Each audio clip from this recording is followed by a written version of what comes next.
welcome to another episode of Kuku Critique Pause on Point. And Now, I welcome our heard new from mods. yeah, we have a new mod because Ali is a Dutch nationalist. Okay, he's 100% big nationalist man. Yeah, Aren't you, Ali? I see how that. I press like, I press make I mods. press mod. Yeah, you have zero control over yourself. You just do it.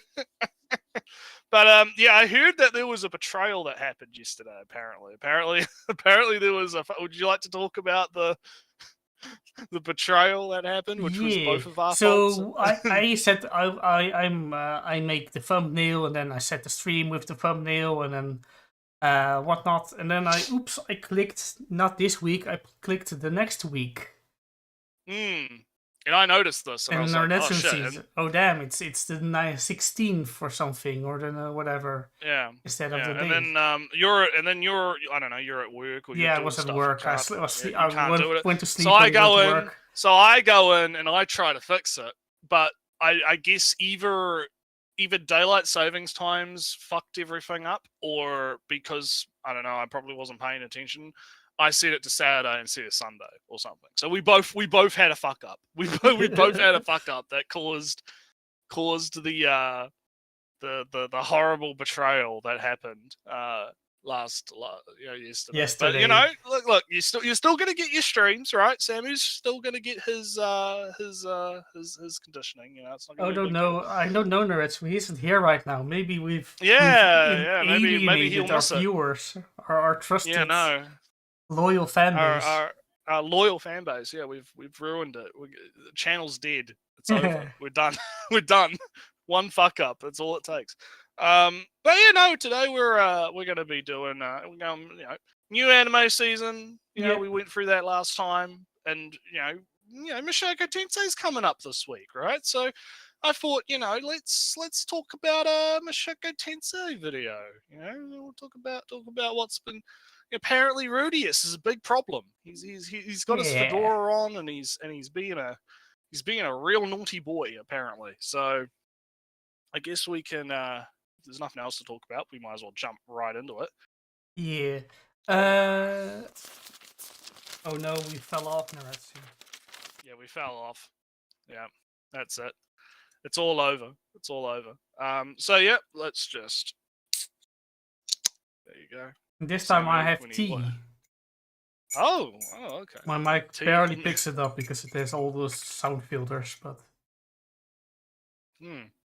So, this is the problem with modern anime? Question mark? Yeah, I love Naretsu, confession time. I love the problem with modern whatever. Yeah. I just love the vaguity, right? It's like the problem with modern anime? Question mark? If it's gaming, if it's culture, if it's teaching. Hey, Samu is here, so there you go. Hey. Did get his. Yeah, because it always says more about the person than the actual thing, right? Because the problem is always a thing of I am used to something, and now it's different in a way, and how the problem is in how it's different. But how it's different means what it means to you is always different from what it means to you. It depends on what it means to you. And if people actually explain what a problem is, then I can say, oh, so you don't like this change. You're this kind of person. Oh well, let's see what kind of person this guy is then. Let's get right into it. Yeah. I love anime. It's such a beautiful canvas for action, adventure, storytelling, and heartache. And when we love something, we want the absolute best for it. We want it to succeed at whatever it does. If we love our mate, parents, kids, or friends, we want them to be happy and succeed in their work and hobbies. But that doesn't mean we don't see their flaws. Nobody's perfect, and most of the time we just choose to overlook minor stuff. But if they have a flaw big enough where it could easily ruin... This feels like a little bit of, how would you call this?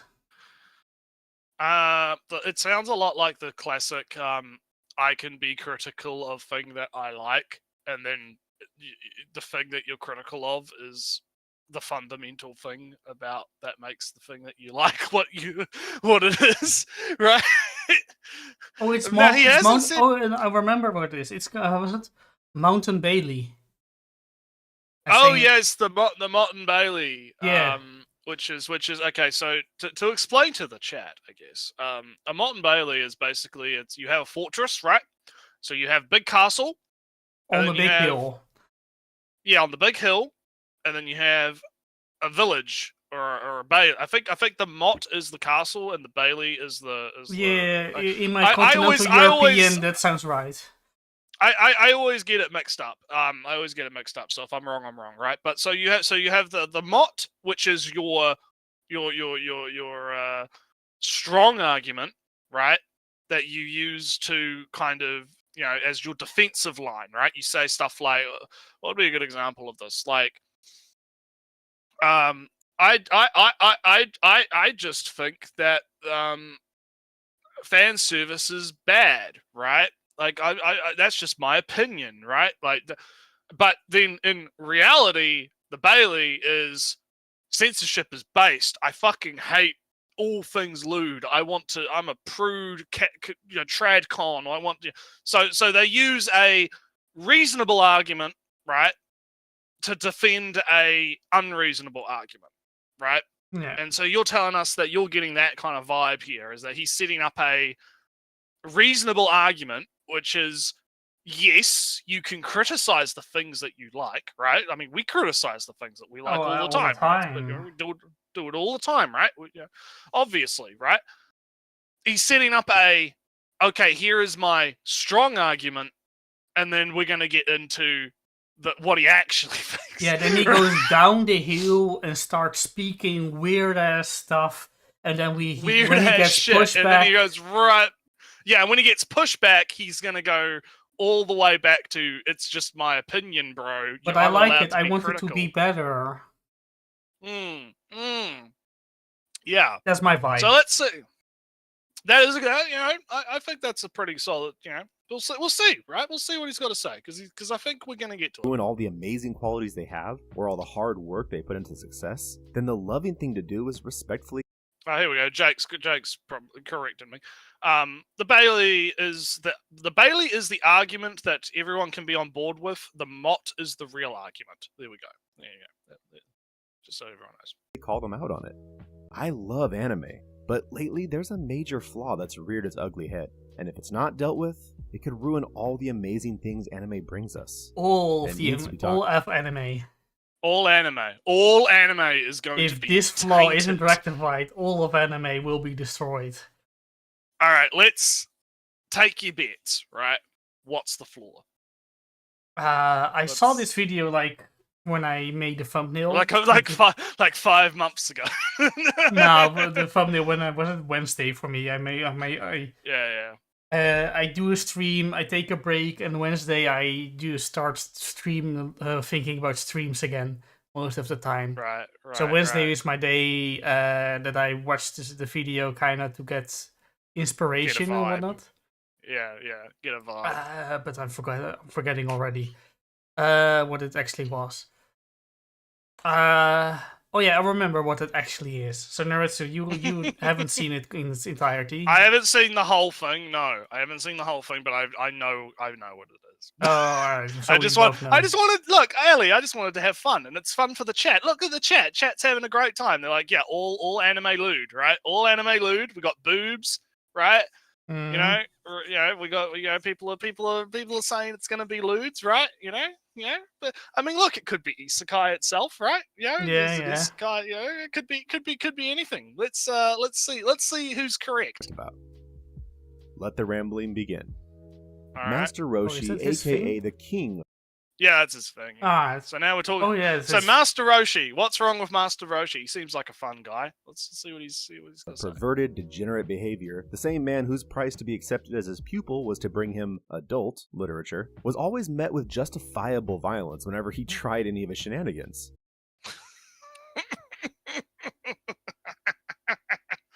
Yeah, that's the typical pervert, archetype, right? The comedic pervert archetype. He does pervert thing, right? And then he gets his shit kicked in for it, right? It's typical, pervy sage, right? So I don't know how that's a problem. I think, around that. yeah, but I'm not hearing a problem just yet. He's still building. Let's see what we get. And even though from a martial arts standpoint he was one of the most skilled and powerful people on Earth, as a person he was almost universally viewed with some level of contempt for his pervy ways. His antics were played for comedy, and you could argue that even that was in poor taste. But Jesus. Master Roshi is bought.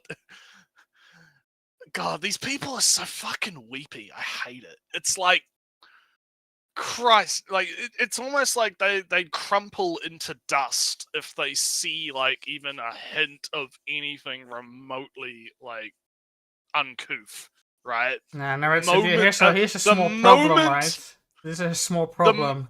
I watched Dragon Ball Z a little bit, but then I have my mommy and daddy said I couldn't watch Dragon Ball anymore because it was too violent.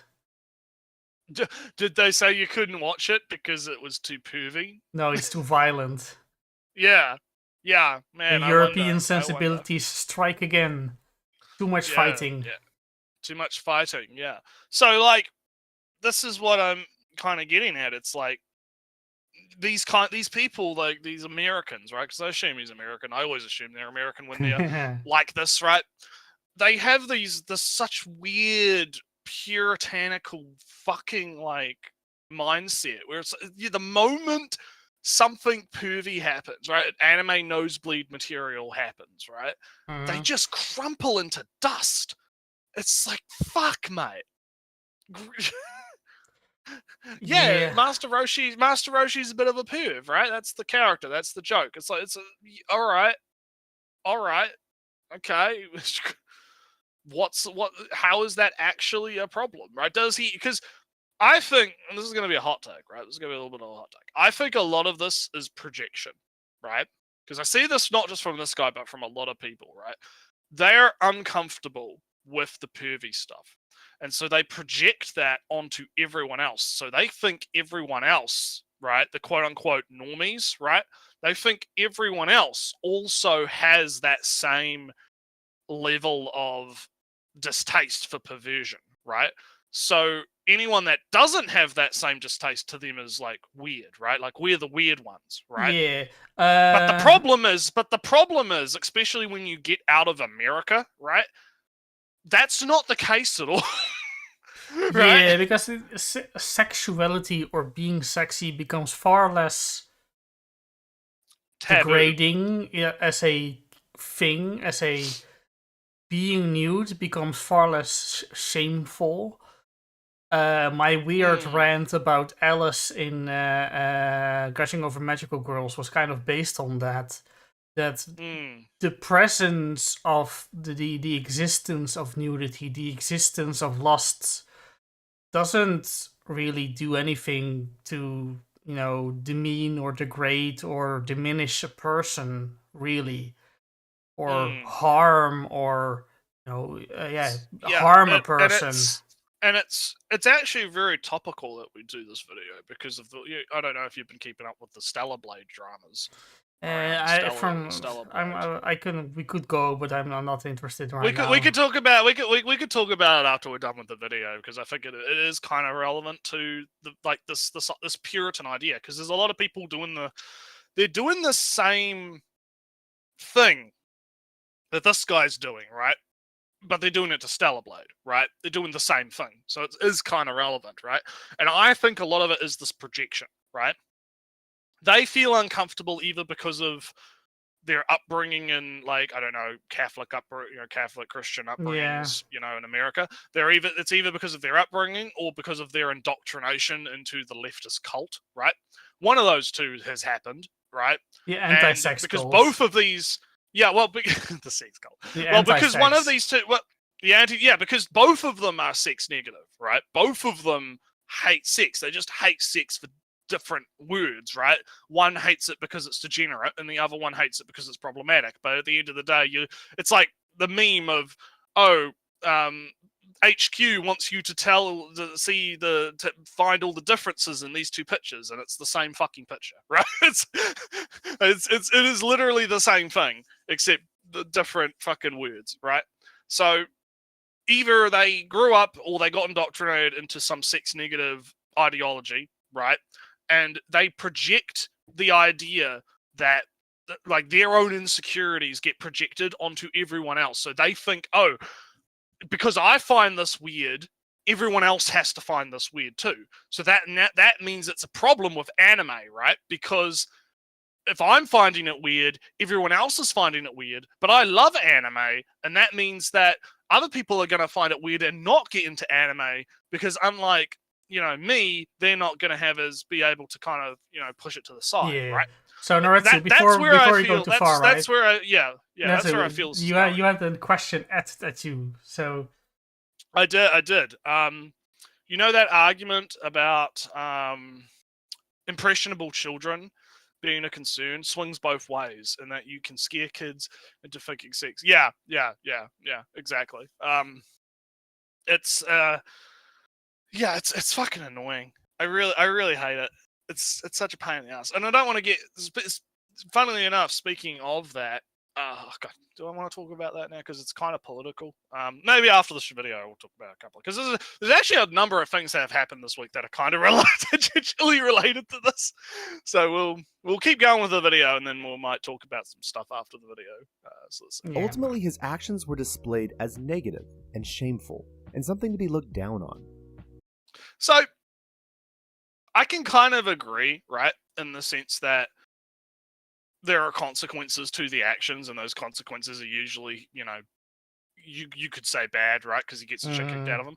But I don't feel this deep message, right? This deep, the show is telling you that, like, obviously the show is telling you that this behavior is, bad because of the consequences, right?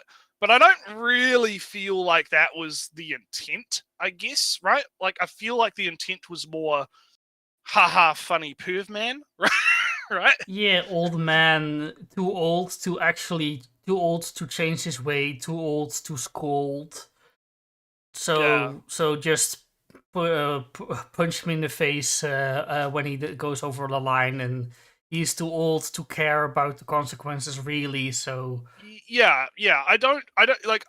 Again, this feels like that projection thing again, where he's projecting this, like, the creators of the show obviously agreed with my morals, and so they're trying to show that the show is bad, right? Like, again, it's really weird. It's really weird. But because there is a thing. Sorry, I'll let you go, and then we'll continue. Yeah, there is a real thing where old people are too old to care about your silly rules of society anymore.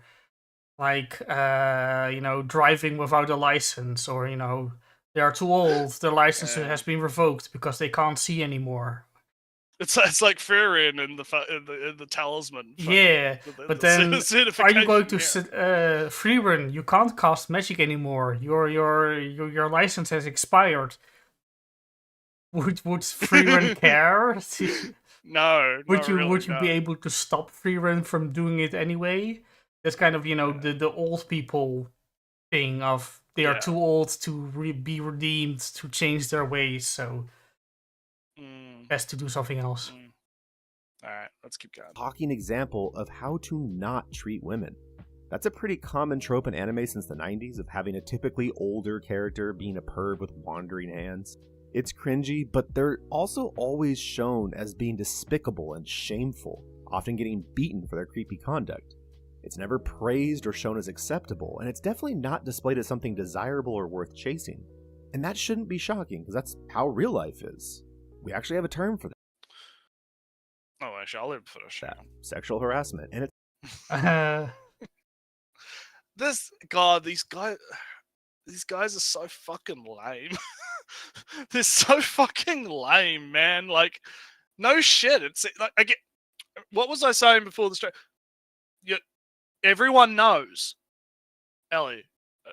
Everyone knows sexual harassment is bad. Okay, I don't know if you knew this, but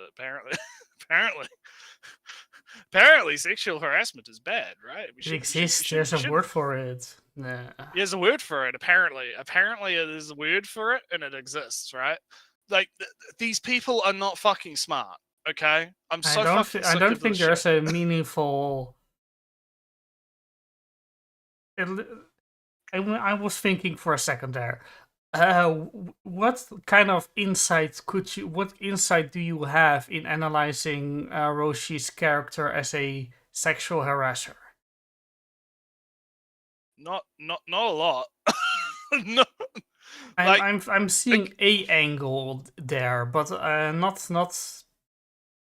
saying sexual harassment and leaving it at that. I think the problem is, again, it's this assumption that people don't recognize that it's bad. Like, I think people recognize that it's, like, in real life it's bad, right? Obviously. But it's when it's shown in fiction, right? You can show it in fiction however the fuck you want, right? Like, you could show plenty of examples of, and I think he's probably going to get into that because I have a very vague idea of where this is going, right? I feel like, God, how do I compartmentalize this, right? I think that he's got this problem where he thinks fiction affects reality, right? So, if the sexual harassment in the show is not explicitly stated to be bad, it's going to cause people in reality to become, sexual harassers, just like Master Roshi, right? Because the behavior isn't shown to be negative, right? But we've had discussions about that before, right? And I think we're both kind of on the same page where, we don't think fiction affects reality, at least to that extent, right? Yeah. So I think that there's this fundamental problem of, just trying to tie this so closely to reality, even though it's fiction, right? Because the other thing is, like, Master Roshi, he gets fucking his head bashed in with a fry pan. Like, most people don't really survive that. So much less so if they're 90 or however old he is. Like, his fucking skull would be mush, right? So so it's fiction, right? It's not real. And if you are a normal functioning person, you are able to go, Master Roshi's a bit of a perv. That's funny. Right? You're able to kind of pass that out, right? If anything, right? I think your old grandpa who doesn't eat his food. He only eats sweets, and you can't stop him because he's an old man, and you can't force. He keeps going on about whatever side of the war he was on, but he only eats cookies. He only his breakfasts are cookies, his meals are cookies, his dinners are cookies, and you can't stop him. You can't force him to eat. So in this, I see Master Roshi as a surrogate for the annoying grandpa who you can't stop. But in this fiction, you can bash his head in with a frying pan. Yeah. Jake's currently cooking in the channel. So, he's got 1 hour too. Yeah, the argument isn't that fiction affects reality overall, but that it presumably condones / encourages behavior and attitudes, and it's telling us it's fine to do an IRL. It's debated debased media literacy levels that all talk of power shit. Yeah, it's a lot of nonsense. Like, I've seen like no actual evidence, and I've actually seen more evidence in the opposite direction, right? That media has like this giant, because I can't believe that media affects reality to the extent that people claim it does online. If GTA is one of the biggest video game franchises in the world, GTA 5 sold like a good percentage of the global population has played or at least heard of GTA.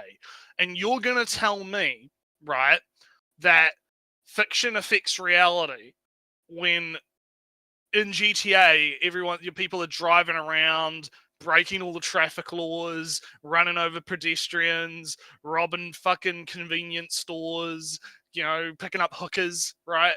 Like, you're gonna tell me that, has there been like a vast fucking like increase in that happen? Because GTA is like, glorifying the whole criminal lifestyle and stuff, right? How many people have become criminals because of GTA, right? Yeah, I think but the thing is, right? So here's kind of the disconnect between the big theory, the big academic theory, and how pop culture has interpreted it. Right? Because if you have a fancy academic that says media affects the way people interact with the world, then it is like, they see attitudes and ideas and how people react and how people should react and was rewarded in these kind of games and stories and what's not, la la la la la, and that kind of forms an opinion on your moral basis and influences, la la la la la la la, very nuanced and all that stuff. And then that gets translated into pop culture on a more more basic, more as a more flattened concept. That is, if story does bad thing, then you believe that bad thing is good thing. Right. When of course there's a million nuances in each story and how it's presented, and if it's... I believe when we've talked about this before, I think the only like real scientific thing that I've seen is like, if you like viewed it in a vacuum, right, there would be an effect, but because you're never actually viewing things in a vacuum, right? There's always going to be some outside influence affecting your behavior, right? So again, we don't have to get too much deeper into it, but just the general idea that fiction affects reality to the extent that it's perceived online is just completely false, right? It's not. And also a lot of the examples, like people bring up like Jaws, right? The shark killings and stuff like that's not actually true. That's not actually true. A lot of that was actually due to like fishing regulations and laws and stuff around the time that allowed for the hunting of sharks. And so people were hunting sharks because they could, right? So there wasn't actually like a giant increase in directly tied to Jaws, right? Yeah, but there was, from what I think I ever heard at one point, not that there was more shark hunting, but the amount of empathy towards shark as a nice creature. Yeah. Because shark, this is the last thing, right? We have the worst sexual harassment on screen long enough. Sharks don't hunt humans at all, right? No, they don't. They don't. You can swim next to sharks. They don't care. They only care if they smell blood. Yeah, we might as well be rocks to sharks, but even then they don't like actually like the taste of human apparently. So. But the thing, enough fat. They'll eat it if they get it. Yeah, they'll eat it if they get it, but But the thing is, of course, is that the movies make people more afraid of sharks than they reasonably should be. And that is kind of how media then affects reality. In that, when there's no other information, the movies can fill that information. Well, it's like I said, in a vacuum, right? Yeah. And it was a different time back then. But at the same time, I don't think that even then, like I've read some stuff about it, and there's been a lot of looking into it because of arguments, right? And from what I've found out, a lot, because the people claim, it increased the amount of shark hunting, or it increased the amount of stuff. And I can agree with your take that it probably made people a bit more cautious to get in the water, right? And because of sharks, right? I think that's a reasonable take, right? It's kind of like what you said with like nuanced academic takes, right? And there's a reasonable take, which is the Jaws movie did cause a phenomenon where people were a bit more afraid of sharks, right? However, that did not translate into people getting on boats, going out and shooting at sharks and shooting at sharks, right?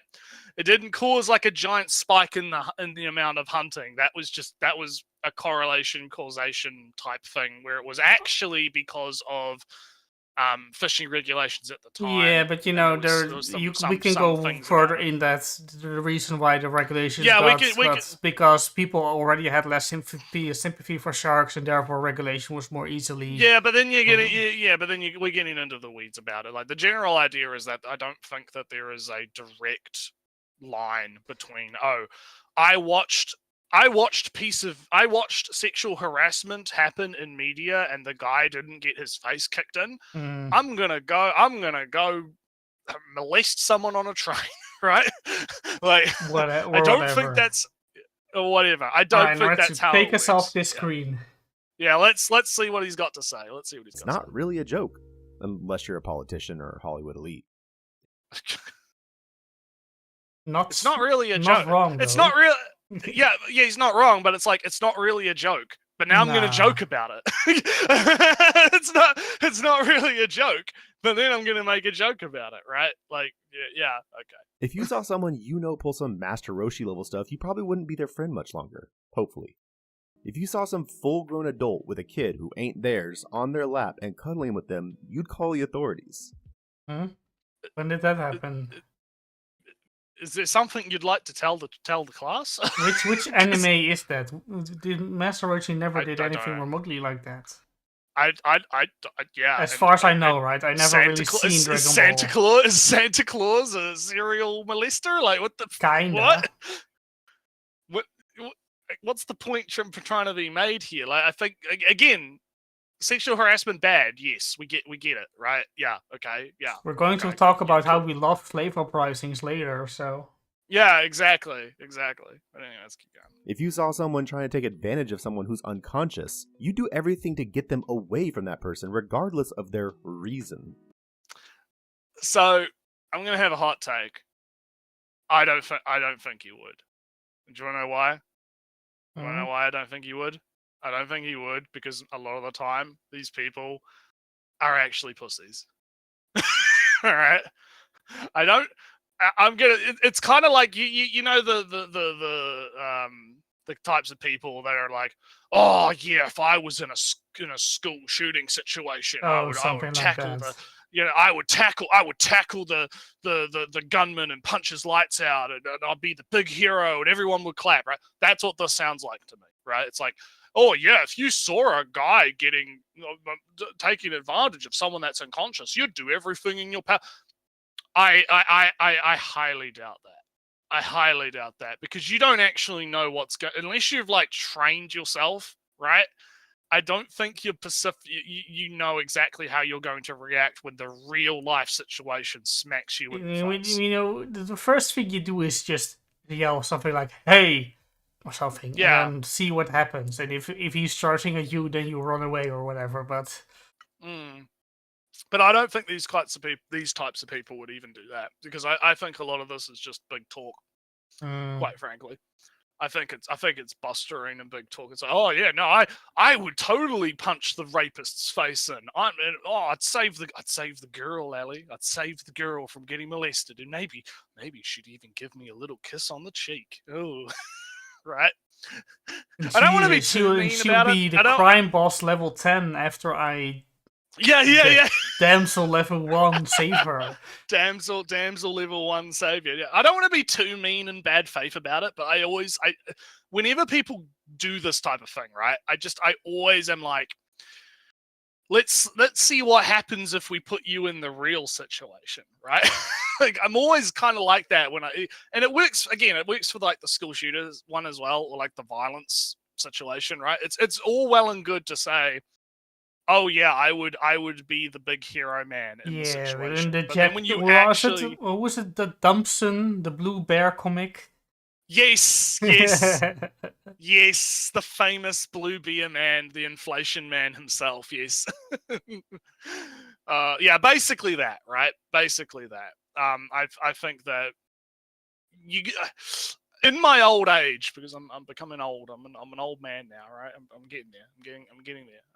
So like I've come to realize that it's never a good idea to boast too much about your own prowess, right? It's never good to be too prideful and too, oh yeah, I'm the big Giga Chad man. I could totally do It this, because feels nine like times out of 10, the start of a Naruto story.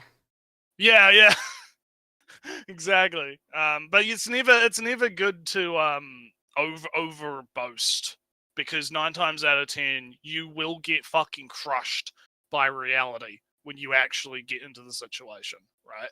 So yeah, I just wanted to try to say, man, we're pausing a lot, man. This is dense. We got a dense video today. It's good. Well, some of the most popular and highly reviewed anime of our generation are doing these exact things, but with a twist. See, it isn't the shameful antagonist doing these things, it's the protagonist. And it's not shown as really being all that shameful or even wrong, as long as you don't get caught and choose to rationalize it through a certain perspective. It's becoming normalized, and we're slowly being desensitized. They're also filled to the brim. Man, buzzword. You paused at a bad point, because I want to know, how is this actual image of a glass being filled with, how that relates to him saying filled to the brim? Yeah, yeah, but like, I again, we've already talked about the fiction affecting reality stuff, right? But I don't. It's the same with normalization theory. I just don't think it's correct. I don't think like a few animes, right, are going to normalize sexual harassment being okay in any culture. In any culture, I just don't fucking think that that's how it works, right? Yeah, because we are not going to normalize having magic either. No, we're Although, not. yeah. So I know, so I I feel understand. like, But I understand that it's about attitudes and morals and whatnot. That's the reflection. yeah, but have that. But here's the thing, right? Here's the thing. We've had this stuff in anime for a long time, right? He even talks about Master Roshi, which is like Dragon Ball classic example, right? Like, we're talking old school shit, right? There have been, I mean, what I think Golden Boy is a classic example of like a perverted character, right? And he's like, you know, technically the hero, but he's also technically, you know, a skeevy perv, right? Like, there's plenty of examples of that, of those types of characters and shows happening within history, where it's shown as not necessarily in such a negative light as what, you know, the Master Roshi example would be. And I mean, I don't think there's been like a massive rise in sexual assault because of that, right? Because that's existed, right? Doesn't I don't feel like culture has become more accepting of that kind of criminal activity because of the existence of these anime. The era of ecchi, it has been over for a while with the death of light novel, of visual novel adaptations. But I have been known to say that outright sexuality or sex has been more common these days in animes. Maybe he also kind of sees that actual sex happens in anime more these days, and he kind of relates that. And sex isn't always super duper comfy and healthy and good all the time. Sometimes it's somewhat coerced by obligation. Sometimes it's outright coerced. Sometimes it's with some hesitance or whatnot. Maybe, I don't know, but that's kind of real life. You do stuff you kind of don't want to in real life.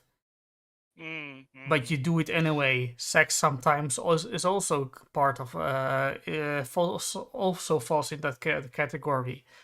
Maybe he doesn't like that reality of sex being also shown in anime like this. And not that many anime has actually treated sex as seriously as that, but you know. Well, I mean, yeah, and it's kind of weird because it's, you know, do you think gushing over magical girls is going to cause a cultural shift? Men will cease to exist. The world will only have Yuri. Yeah, men will no men in the world, only women. Yeah. And magical girls and evil magical girls that molest magical girls, and molest they kind of magical girls. Yeah. But anyway, let's continue. With completely unrealistic and unnecessary fan service. Oh fuck, man! Since when has fan service ever been realistic, though? I see why you wanted me to keep playing. Fucking Christ! Which fan service has ever been realistic? Yeah, like I really hate this guy. I'm sorry. I hate these people so much. It's so fucking annoying. Unnecessary is also very realism. Oh look, there's Necro. Necro's been watching. Yeah. Realism, Ellie. I need when my boobs jiggle in my anime, I need them to be hyper realistic boob jiggle. Okay, you don't understand, right? Then I want hyper realistic sex in my anime. You know what? I want to. Fuck it. Give me like 1 minute because it'll probably be in the VTuber chat. There was a VTuber that did like a live event, with like an IRL event where she went up on stage, right? She put out a video actually about. There's a clip about it. Give me 1 second. I'll see if it's. Okay, so that's just her explaining the context. I don't want that. I just want the clip itself because she gets up on stage, and her boobs, man, they fucking jiggle, and they jiggle in a way that you would be like, man, that's unrealistic, right? But it's in real life, so you can't say it's unrealistic, right? But I have to see if I can fucking find it though, because it's got to be someone must have posted it in the goddamn chat somewhere. They must have. There's no fucking way that no one posted the fucking Twitter fucking thing for that. But the point I'm trying to make is like unrealistic fan service, right? Well, what does that actually mean, right? Because I guess you could say, you know, people don't like fall down the stairs and then have the pantsuit land on the guy's nose, right? Like, you know, like that's unrealistic, you know, kind of. I'm pretty sure, you know, people could fall on each other sometimes, right? So, but it's kind of this weird. Yeah, it's kind of this weird thing where I really want these people to kind of explain what they mean by realistic, right? Like how do we make fan service more realistic, Ellie? What do you think? What you know, there was a time when I guess fan service has been more unrealistic in modern day, or is also in the visual novel adaptation era. It's been unrealistic because, you know, it's not like the sister walks around without a bra around the house. Realistic fan service that hasn't been a thing for a while. That's a big manga adaptation thing. Yeah, and now I haven't lived. You know, I never had a sister, right? So I wouldn't have had that experience. But I wish Lolly was here because he's fucking grown up around all girls in this house. He could probably tell us some shit. He could. Also, I put the video in the chat of the jiggles, so you can, if you want to bring that up. Probably the best way to do it would be you could download the video, do it that way. And the annoying thing is that. Sound and stuff. Well, look, I need people to see. Okay, I need people to see this.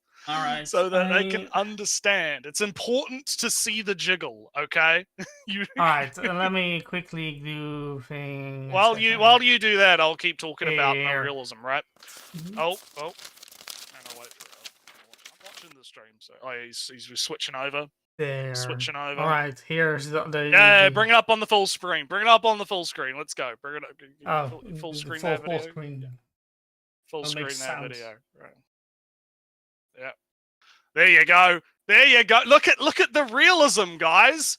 Look at the realism. Look at how unrealistic. Enough. Yeah, that's enough. Yeah. Look at how unrealistic that booba is. Totally unrealistic. No real life woman, right, would ever have booba chickle. So that's why I think this whole realism thing is bullshit, right? Yeah, she's not using a standard bra. It's like a pusher. Yeah, I know. Yeah, I know, Necro, that there's like, I think I haven't watched the clip where she talks about the context of it, but it's like, but the thing is, right? The point is, boobs can jiggle like that if you do it right? Okay? So to say that it's unrealistic is stupid, right? Which ties into my point, which is people that go off about realism, right, are idiots. Okay? Because they're just using that as an excuse. They're just saying, oh, I want it to be more realistic because it's the Mottes and Baileys again, right? It's unrealistic is the safe argument, but the real argument is I just fucking hate sex, right? Yeah, kinda. Yeah. Necro kind of gets what I'm saying. It's technically unrealistic, but it can be done in real life, which with strings attached, no pun intended. But you get what I'm saying, right? It's like just because it's unrealistic doesn't mean it's bad, and it doesn't mean that everything needs to be realistic, right? Yeah. They just hate they just hate fan service. They just hate sex, right? They're just prudes, right? They're just fucking prudes. It's that simple, right? But anyway, now that we've had a dose of some refreshing jiggle. Let's get back to this whiny little weepy boy. To the point where it's basically a nerd softcore fantasy. We should be insulted by this kind of content, not just because it's loot. Fuck. Okay, I gotta stop pausing every 5 seconds. How far are we in Aratsu? Oh, we're only a third. We gotta because writers and crack studios think we as the audience don't have the capacity or desire to watch a show based purely on its story, action, animation, music, characters. It used to be good, but now it's bad. That screen tear is kind of bad. Yeah, that screen tear, that's real bad. God, man, he's such an asshole. Oh man, the studios think that we want the sick. Maybe people do want that. Have you ever considered that people actually like fan service? Shocking, I know. Right? He says when no, I'll let you go. Big thinking anime like Mushoku Tensei is kind of big thinking anime, big morals, big character growth anime. Okay. You want to know how I know this guy's bullshit, right? Do you know how many DVDs Gushing Over Magical sold in Japan? Oh yeah, Freerun is also I know because was a comparison. Freerun is also big thinking anime, big emotional. Yeah. And it's the most popular thing. Here's a bombshell for you. Magical Girls outsold Freerun.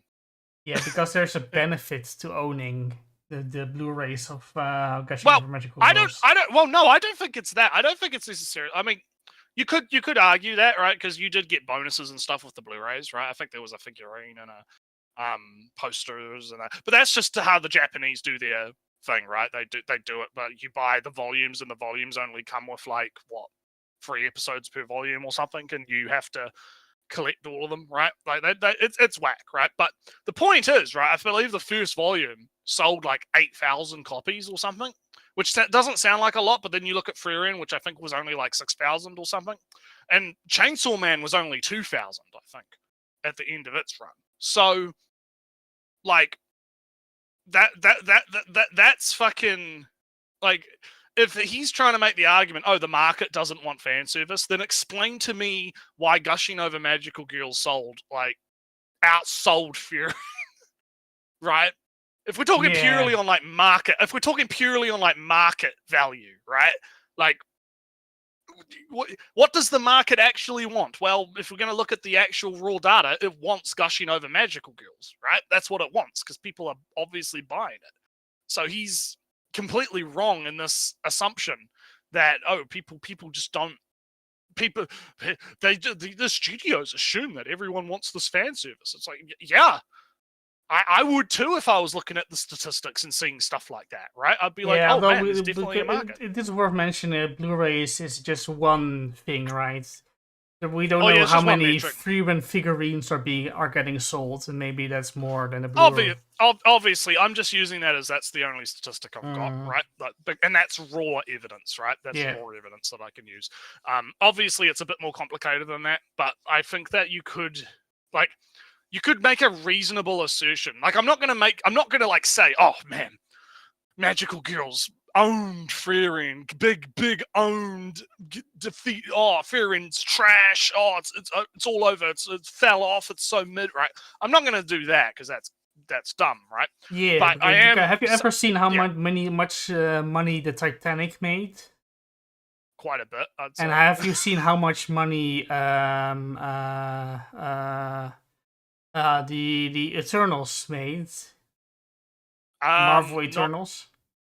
Not as much. No, it's more. There are more millions made in. Yeah. Just because something sells a shitload. Sales do not equal quality, obviously. Also, inflation is a thing. And that's not the point. And that's not the point that I'm making. The point that I'm making is just to counter his idea that, like, supposedly there's not this want for the fan service. I think there is a market for the fan service, right? And I think studios recognize that there is a market for the fan service, and that's why they do it. I don't think that it's, I don't think the studios are sitting in their boardroom and they're thinking, ha, these guys are so stupid. We're going to add all this fan service. Because every big show in the last, the big sex shows of the past few years, including let's include Mushoku Tensei, in that interspecies reviewers was kind of interesting look in. We have all these fantasy creatures. How would they actually have sex with each other? That's interesting to know. Then you have magical girls, gushing over magical girls, which is sexual awakening. What does it mean to have lust and love, and what's the difference and whatnot? Mushoku Tensei is about big growth, and sex is part of that. Yeah. So let's try not to pause every 5 seconds. You're the one who that's my fault. I know. I'm saying it to myself because it's just he keeps saying shit that triggers me. I'm triggered. Unless they shove this kind of stuff in our face constantly. There are tons of examples I could use, but since my editor will rage quit if I make this over 10 minutes, and most of us can't keep our attention for more than a few minutes, let's focus on just a few. Let's talk about one of the most popular and praised anime in recent years, Jobless Reincarnation. Oh no. I really hated how people were like, oh, Frieren doesn't have fan service, and they just completely fucking ignore that one scene. They just completely ignore that one scene. And not even just like her getting the bottle poured on her, right? Like the way that she fucking, like, you see her feet and then she gets out of the bed, right? There's a lot of feet in the anime. A little bit, yeah. The feet enjoyers are feasting. Yeah, the feet enjoyers do be feasting. Like, so yeah, the idea that it didn't have fan service is because I think we have talked about that before, and I've made the point that fan service doesn't just mean sexual content. Like, there is, like, but there's a context and understanding. There's a context, yeah. We don't have to rehash that discussion. It was probably in one of our other episodes. You could probably go look it up.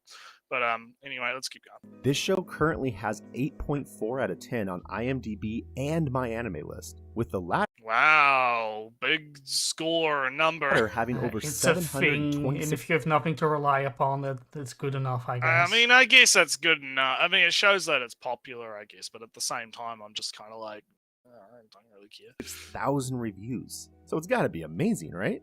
That's what most anime reviewers... See, he's making that same mistake. Remember when you were talking about the Titanic and Eternals? Mm-hmm. Like he's doing that thing except for ratings, right? He's like, oh man, Eternals sold more than the Titanic. It must be better than the Titanic. It must be super good, right? He's doing that same thing. He's like, oh, it's got an 8.5792256 on my anime list. It has to How be many like reviews does Death Note have? Maybe even less than 3, and then not 3, and then Mushoku Tensei, because Death Note is older. Well, more people have come now to the site than it was first on the site, so therefore, etc., etc. Yeah. All right, let's continue. would have you believe. And while the animation is absolutely gorgeous to look at, it appears to be a traditional isekai. The protagonist is a 30-year-old incel basement dweller who probably only services for more chips and Kleenex. Yeah. Fedora, yes, yeah. And I mean, he's not wrong here, though, right? It's not. So let's just let him get through his, because he's got to do his explanation of what it is for the people that don't know. So let's just let him do it. Until Truck-kun sends him to another world. The twist is that he's literally reborn as he comes back in the form of a newborn infant. This is an interesting and unique spin on the tired isekai genre, and could lead to Never been done before, Ali. Never been done before. Never have. No. Retsu's Mushoku Tensei is a fresh breath of fresh breath in the anime in isekai. Yeah. After all the steel isekai, all the same isekai, now this brand new with fresh ideas comes onto the stage. All right, let's keep going. Some really fun arcs of him getting to experience growing up in a loving, supportive family and learning how to use a second chance at life to its maximum. Okay, hang on a minute. So you mentioned like loving, supporting family there for a minute. Is it actually like, I don't recall if there was any indication that his previous family was not like loving to him. No, because even sorry, got a hair in my mouth. Weird. Not good. Because they are in the flashbacks. The family said stuff like, "Don't worry, son. We'll get those bullies. We'll make sure they pay and whatnot." Because he got horribly bullied, and the parents then went to, "We'll get them expelled and revenge, so don't you worry." But that was never really the problem. This was kind of more of a violation of himself. Vengeance was not really the solution there. It was kind of more therapy what would be the solution. Yeah. Well, I mean, the kids getting punished would probably have to happen, obviously, but I think that therapy would have probably been a much more beneficial outcome, along with that. But as you're bringing up, I don't think it's ever indicated like they weren't like abusive and they weren't like not loving to him. They did try. It was more they did what they thought was good, and it was son, keep him out of school for a little bit. Let him be in his room. We'll take care of those bullies for you, son, and then things will go back to normal. But and then it didn't because the psychological scars still. Yeah, and then I would assume that parents. He didn't get better. Parents felt guilty that they couldn't fix him. And then there was a kind of passive agreement that he would be allowed to stay in NEET because the parents failed in. And then and that's sadly enough a very typical downward spiral. It does happen. It does kind of happen a little bit. But that's what I mean. Like I don't like, because he mentioned, he gets his chance. Like, I don't know if he's specifically like stating that or not. I just kind of wanted to bring it up because he mentions, now he's in a loving family, and I'm just kind of like, well, wait a minute, because it seems kind of weird to not talk about like his home life and how his family when he was in the real world did try. Like they weren't like horrible and neglecting him. That wasn't why he was in the situation that he was in because of his trauma, right? And part of the show itself is him overcoming that same trauma so that he can better himself as a person, right? That is an entire arc of the first season. So I don't know. And also the season 2 part 1 also still. Yeah, exactly. So let's continue. But that's not exactly what this show has in mind. The first thing he does is go nuts over the idea of nursing off his new mother. He enjoys listening to the sounds of his parents' WWE. That's not really true, right? Because he said, "Oh damn, mommy's titties. Oh, they're just mommy's titties. I don't really care." Okay, so me and you, old time fans of the show, will remember a very heated debate that we had some years ago. It has been years by this point. It has been years when we covered, I think it was Mother's Basement. We covered Mother's Basement, and we got into a really, because he's probably going to bring it up in this video, I would assume. I don't remember. As one of his, we'll see.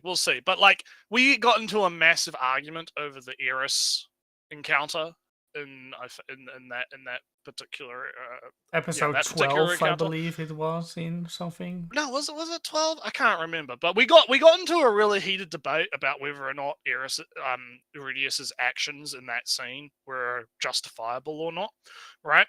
And I'm not going to rehash that debate now because let's do it. Let's the heated debate. big screaming match. Let's go. Yeah. Big viewers, big blood sports. Let's go.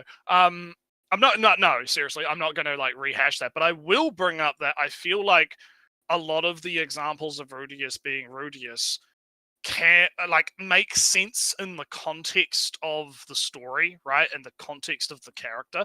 Like if he's a neat, right? He's a neat man. He's been playing his erogaze, right? He's been watching all of his porn, and he's being a big degenerate. Right? Here's a context where here's a thing where he consumed eroge in a vacuum. He has no other context for social interactions. Exactly, right? He's been degenerated, right? And then you put him in the situation where, okay, now he's suddenly a baby, and he's got big mummy milkers in his face. Like, how the fuck do you think he's going to react to that? Right? Also, the anime, react to that. The anime, the series in general kind of established right away that, oh damn, hot mom with hot titties. Oh wait, I'm not really sexually attracted to them. All right, and that's the end of his attraction to mommy milkers. Yeah, that's like, it's like, oh, mom's got a rack. Wait a minute, that's my mom. Never mind. right.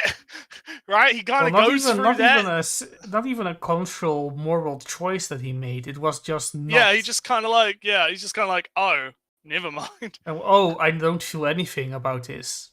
All right. Yeah. So it's a weird example to bring up, and then like he's obviously going to keep bringing up more and more examples. But again, Rudius is a perv, right? He is flat out. That is his character that's been established, right? Is a trait of his character. And as the series progresses, that trait, lessens and lessens, right, as it goes on, because he grows as a person, which is the entire point of the series, right? You have to have a start point to be able to reach an end point. So this just feels like complaining about, oh, the character's start point is uncomfortable for me, so therefore it's bad, right? And, he doesn't get, like, whacked right away, right? It takes time for that whacking to happen, I guess. They have to whack the baby Naruto. Frying pan his face. Toss it. Have you seen the new Godzilla? No. There's a clip from that where Kong, he grabs, like, the little baby monkey, and he just starts swinging it around like a nunchuck. He uses the baby monkey to like knock out a couple of other monkeys, and it's fucking funny. Weird. I have no interest look, the baby's fine. Don't worry, the baby's fine. It's a King Kong monkey, right? He's tough, right? He's fine. But it was just like I had to stop myself from like cracking up in the theater because he just grabs this monkey by the leg and just starts fucking slap. There are some movies that I'm kind of interested in watching in April, so this month. But the new Godzilla was good, by the way. It was really Godzilla, good. King Kong movies are not an interest of mine. Yeah, no, I thought it was good. I thought it was a good movie. But anyway, let's get back to matches. And the show even portrays his 12-year-old looking mentor. Don't worry. 12-year-old looking? She doesn't look fucking 12. Come on. Even for an anime character, she doesn't look fucking 12. That's ridiculous. Come on. Guys, she's actually super old, but just ages slowly, so it's totally legal and not weird at all, according to the writers. Who sits outside his parents' room as they're getting it on, and she's clearly, she's enjoying it nearly as much as they are.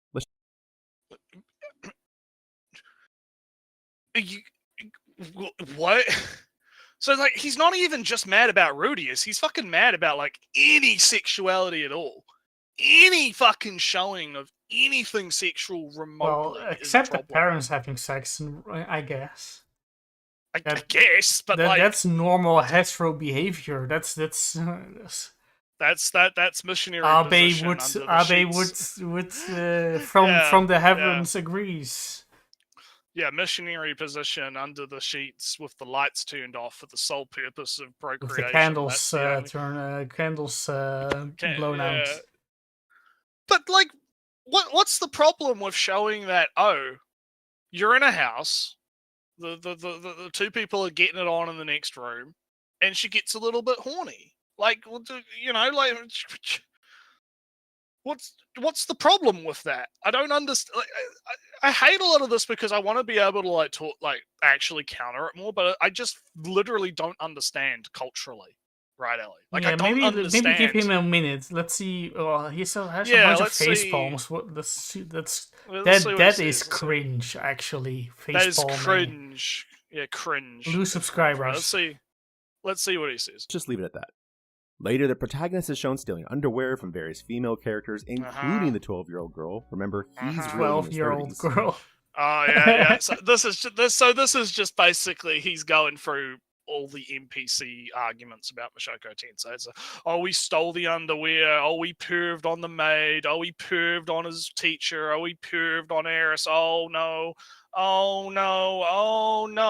You know, it's just the same. Like, there's nothing to even talk about with this. It's just the same shit. And that's all just in the first episode. It gets much worse from there. I can't speak to how every episode is, as I didn't keep watching, and that's not. He didn't keep watching. That's what I remember. He got filtered. Man got filtered by masturbation. Oh no, the devil's masturbation, the devil's sin, Ellie. The devil's sin. Yeah. No masturbation in this house. He got filtered. In 2 episodes, I guess. He got fucking. I was thinking about. He never mentioned Eris, so Naretsu. Yeah, exactly. I was like, what the fuck? We won't have that argument. Our 5-hour stream won't happen today. We won't have the argument, right? But like, he fucking. I can't fucking believe it. He got filtered by the fucking. Yeah, gate kept.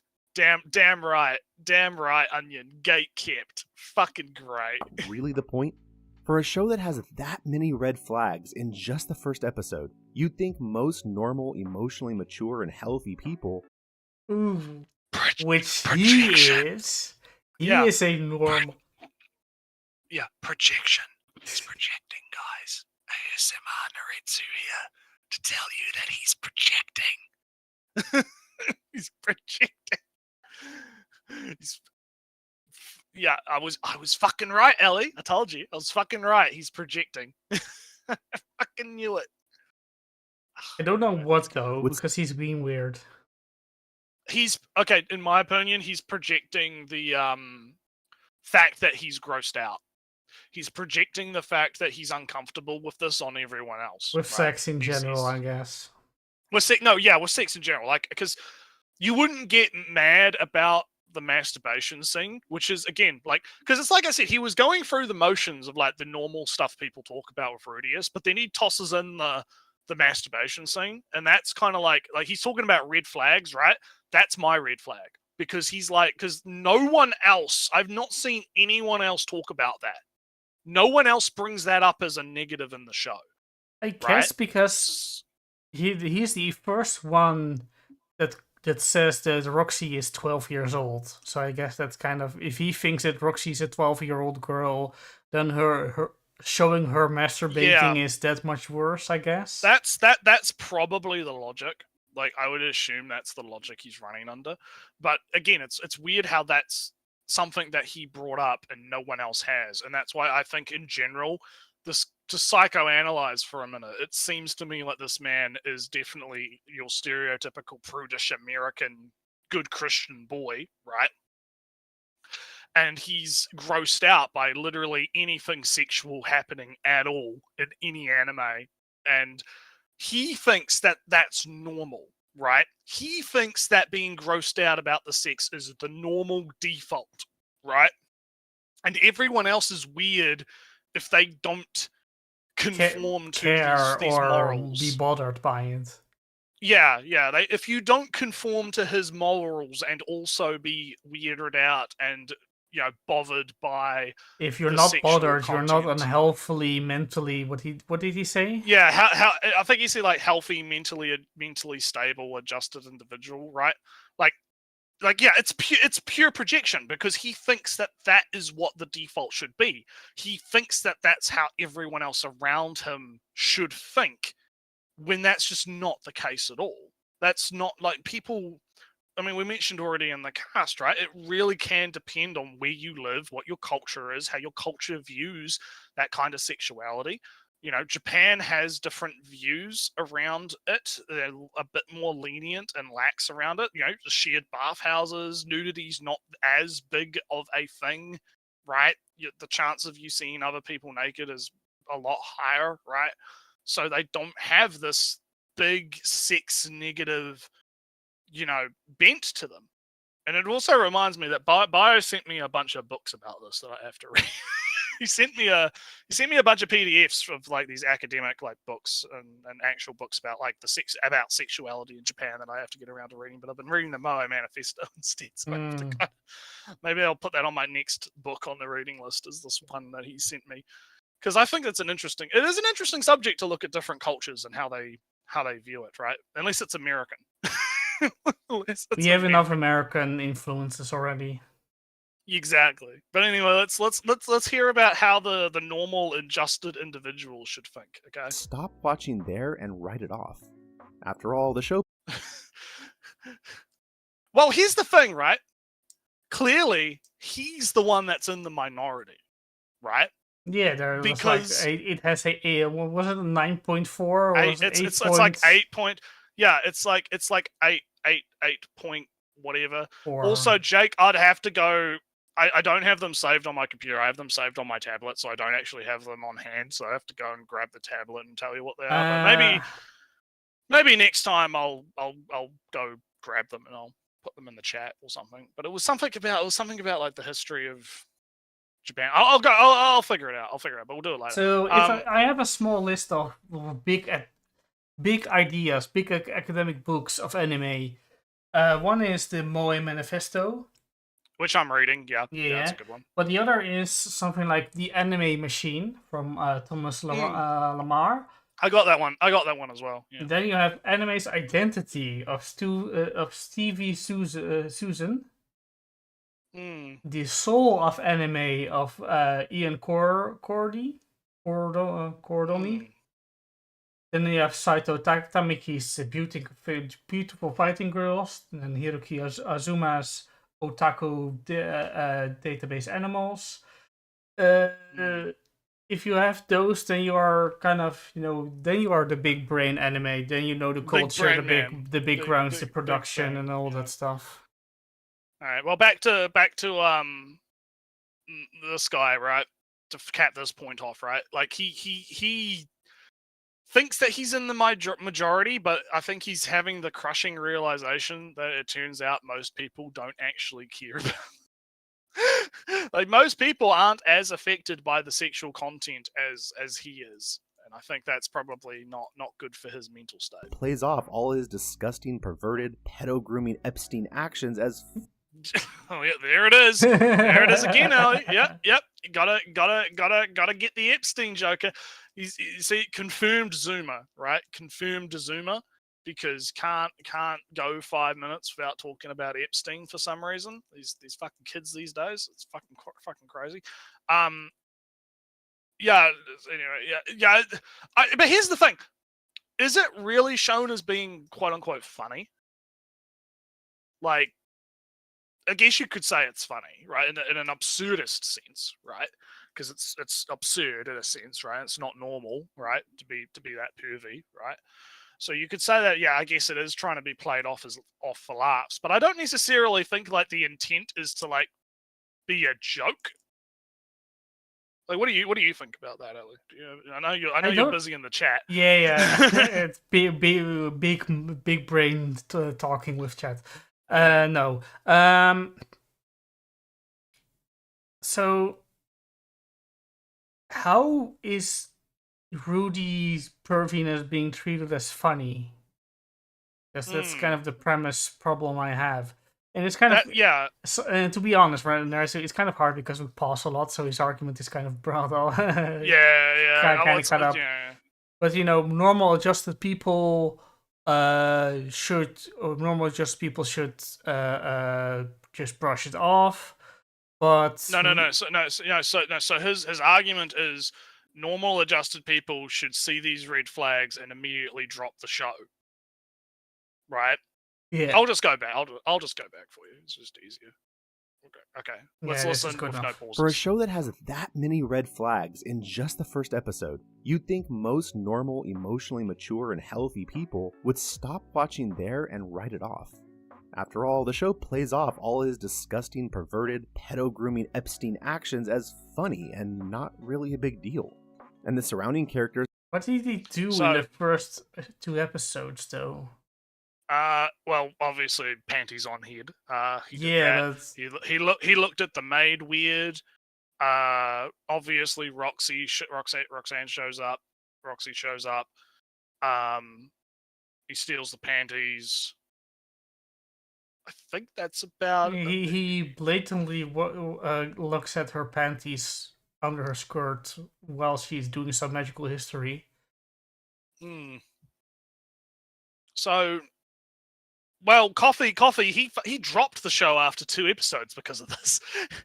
I don't think he's going to have any... I don't think he's actually going to praise any... Well, he did say something about the animation earlier, but, like, that's, like, all he said, right? There's no... all the grooming stuff comes later. Yeah, all the grooming stuff comes later. Yeah, like, so I'm kind of like... Again... I mentioned, like, you could argue that it's funny from an absurdist point of view, right?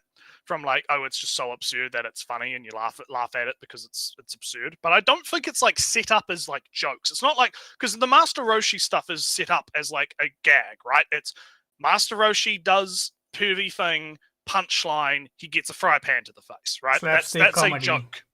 Yeah, that is a joke, right? That is a set. You have a setup, you have the setup and the payoff, right? There is no setup and payoff to Rudius doing what he's doing. He's just being as he is, right?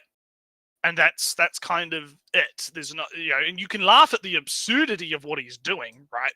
But I don't think the intent, author's intent or whatever, is to showcase this stuff as a joke. And I get a sneaking suspicion, my tinfoil hat theory here, is that this guy is somewhat okay as long as it's like a joke, right? As long as it's a meme, it's a haha funny gag, which is, I assume that because he thinks Epstein stuff is a joke and he can, talk about the Epstein stuff and make jokes about it, right? So I think that, he probably is like, okay, as long as it's played for laughs and it's clearly shown that it's a bad thing, right? it's okay to have it in the show, but if it doesn't do it exactly the way that I morally dictate is the right way to do it, then it's creepy, pedo, Epstein, gross, gaga shit, right? So, have you got anything to say to that, or do we want to? No, because the grooming comes later, right? Sylvie and Eris, that's Rudy grooming at his grooming prime.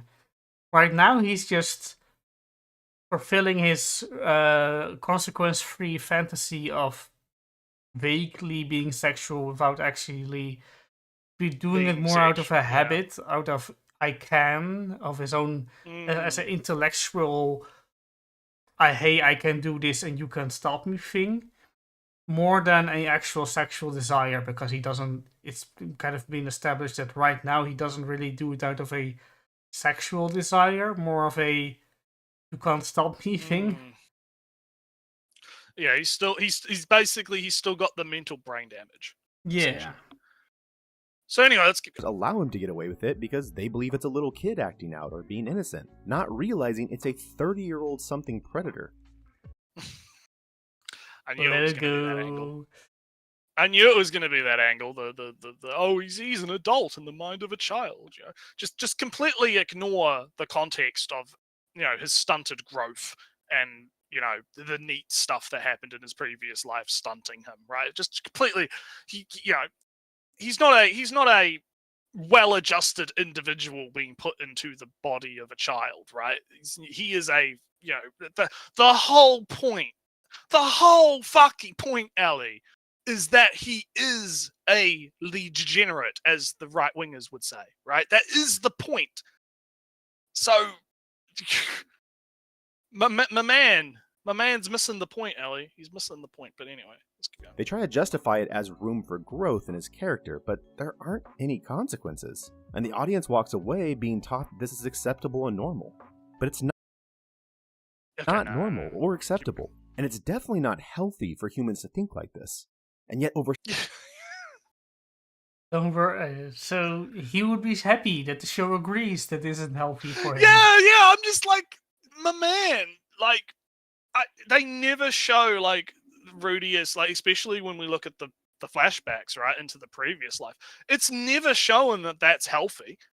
In fact, that's the whole point. Again, that's the whole point. The whole point is that Rudius is not healthy. And that the show and the entire thesis statement of the work is even someone as broken as Rudius can still grow, can get better, can lift themselves out of that fucking abyss, right? But he completely misses that point because he's got his blinders on and he can't fucking see past, oh no, perverted things happen. Oh, I'm so triggered because I'm an American. Oh no, I can't see the point because my blind. Oh no, the boobies, Ellie. The boobies, they're stopping me from seeing the point. Oh, I hate these people. I hate them so much. 700,000 people absolutely loved it so much they wrote a review praising it. That's symptomatic of a deeper issue. Oh my fucking god, is he really gonna do this? Is he really gonna say that because people like Mushoku Tensei, it says something about society? 700,000 Rudies in the world, there are 700,000 Rudies.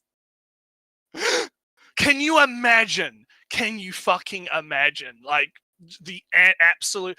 It's like, what's that SCP? I know you probably don't know a lot about SCP, but I think it's called, it's a classic one. It's the one which is like the DVD it's a porn DVD. I think it's like 514, I think. But the whole idea is that it's a porn, if you put it into like a DVD player or a computer or whatever, it will show you the perfect porn for you, right? And what will end up happening is it basically, like, it kind of is based on the whole porn addiction idea. That's kind of, you know, we've talked about how that's bullshit before, right, on the thing. But because it's an SCP, right, it's funny, right? It's not funny, but it's like, you know, it's fun because it's an SCP, right? But basically it starts, you know, as if you keep watching it, you get addicted to it because it's the perfect porn for you and you love it. But it progressively gets more and more and more and more extreme. and because you yourself change by watching, because it has a mimetic effect, right? It causes you to become more and more and more and more, degenerate, to the point it turns you basically into a raging, ultra-violent, crazed maniac that goes around killing people. And I think there's one short story about what would happen if that was distributed online, right? And it's like a XK class end of the world scenario where it's the world will end or something. Yeah, the world will end because everyone is just turned into an ultra-violent, because the only way that they can get off now is by dismembering people and killing them and all of that stuff. I'd have to remember what the actual number of that one was, because it's a really good ECP, because it's a classic one. It's not a modern one, so it's very short and it's really to the point. But it's based on the whole the concepts that we don't agree with, obviously. But that's what I feel like this argument is. It's 700,000 people are now going to become sexual assaulters because they watched Mushoku Tensei and gave it a good review, right? It's a mimetic. It's like a mimetic agent that is going to hurt you, right? But anyhow, let's continue. If you were to live stream the first episode of this show just 20 years ago, in 2003, the same year that gave us Full Metal Alchemist, Cromartie High School, and Wolf's Rain, the vast majority of people would instantly label it as degenerate and would call Really now? Would they label it as degenerate? No. What else was coming out in 2003? Because that's an interesting idea, right? Is you had Full Metal Alchemist and Cromartie High School, Cromartie High School and Wolf's Rain, right? But I'm trying to remember what else came out around 2003. But I'm pretty sure there was some degenerate anime coming out in 2003, right? I don't think it's necessarily as intense as he's letting on, right? But yeah, anyhow, let's continue. Oh, I hit the wrong button. Call it out on the overt grooming pervy themes heavily laced throughout. They'd denounce the main character, and the writers would likely have trouble finding. Well, wait a minute, because your timeline, man, wasn't it 2012 that the actual 2012 was the first writing when it was written on Shousetsu. Yeah, so what the fuck is he talking about? It came out in if it came out in 2012, right? What the fuck is he talking about? 2003 again. This seems like anime only tunnel vision again, right? Let's not forget, right? I think Lolly told me this, but I had this idea, or I have this lived experience myself of when Zero no Tsukaima came out, which would be something like 2006, if I remember correctly. Some years before all the old isekais. I know that kind of sparked a fan fiction, what would happen if I got into the world of ReZero instead of, what's his name? Saito? I, instead of Saito, went to this world and I had the power of something else than being proficient in every weapon you touch. You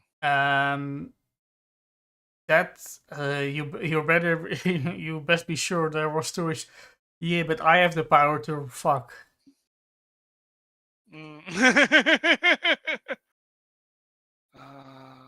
Okay. While we were doing that, I was I want to. I found the SCP I was talking about. It was 1004. Maybe they changed the number of it because they've changed the maybe it's been edited since the last time I read it. Probably because the SCP Foundation's fucking gay. Jake says that Icon came out in 2003, so Mushoku Tensei is a masterpiece. It would be called a masterpiece, I guess. Then it would, yeah. But yeah, if you want to read that SCP I'm talking about, look up SCP 1004 is factory porn. It's called Factory Porn. But it's a nice short little ECB, and it's quite good. But anyhow, let's keep going. Finding work after. But today, it's praised as a masterpiece, with millions clamoring for the next season to arrive. Possible 1 second? Don't get me wrong, the ecchi genre has existed. Review or a review. Okay, hang on. For fun. I'll go back. As a masterpiece, with millions. So because he has problems with these reviews, that's why he posts them. Yeah. The anime really got me going, not just season 1. Not really a fan of isekai. Huge turnaround, whole different neural. He's unique and funny, perverted, and dead serious when he wants to be. Aside from that, okay, well, that seems like a normal review. That's fine. Okay. Aside, he depends. Worshipping, captivating, stands out, rich storytelling, compelling characters, growth, inspiring and relatable.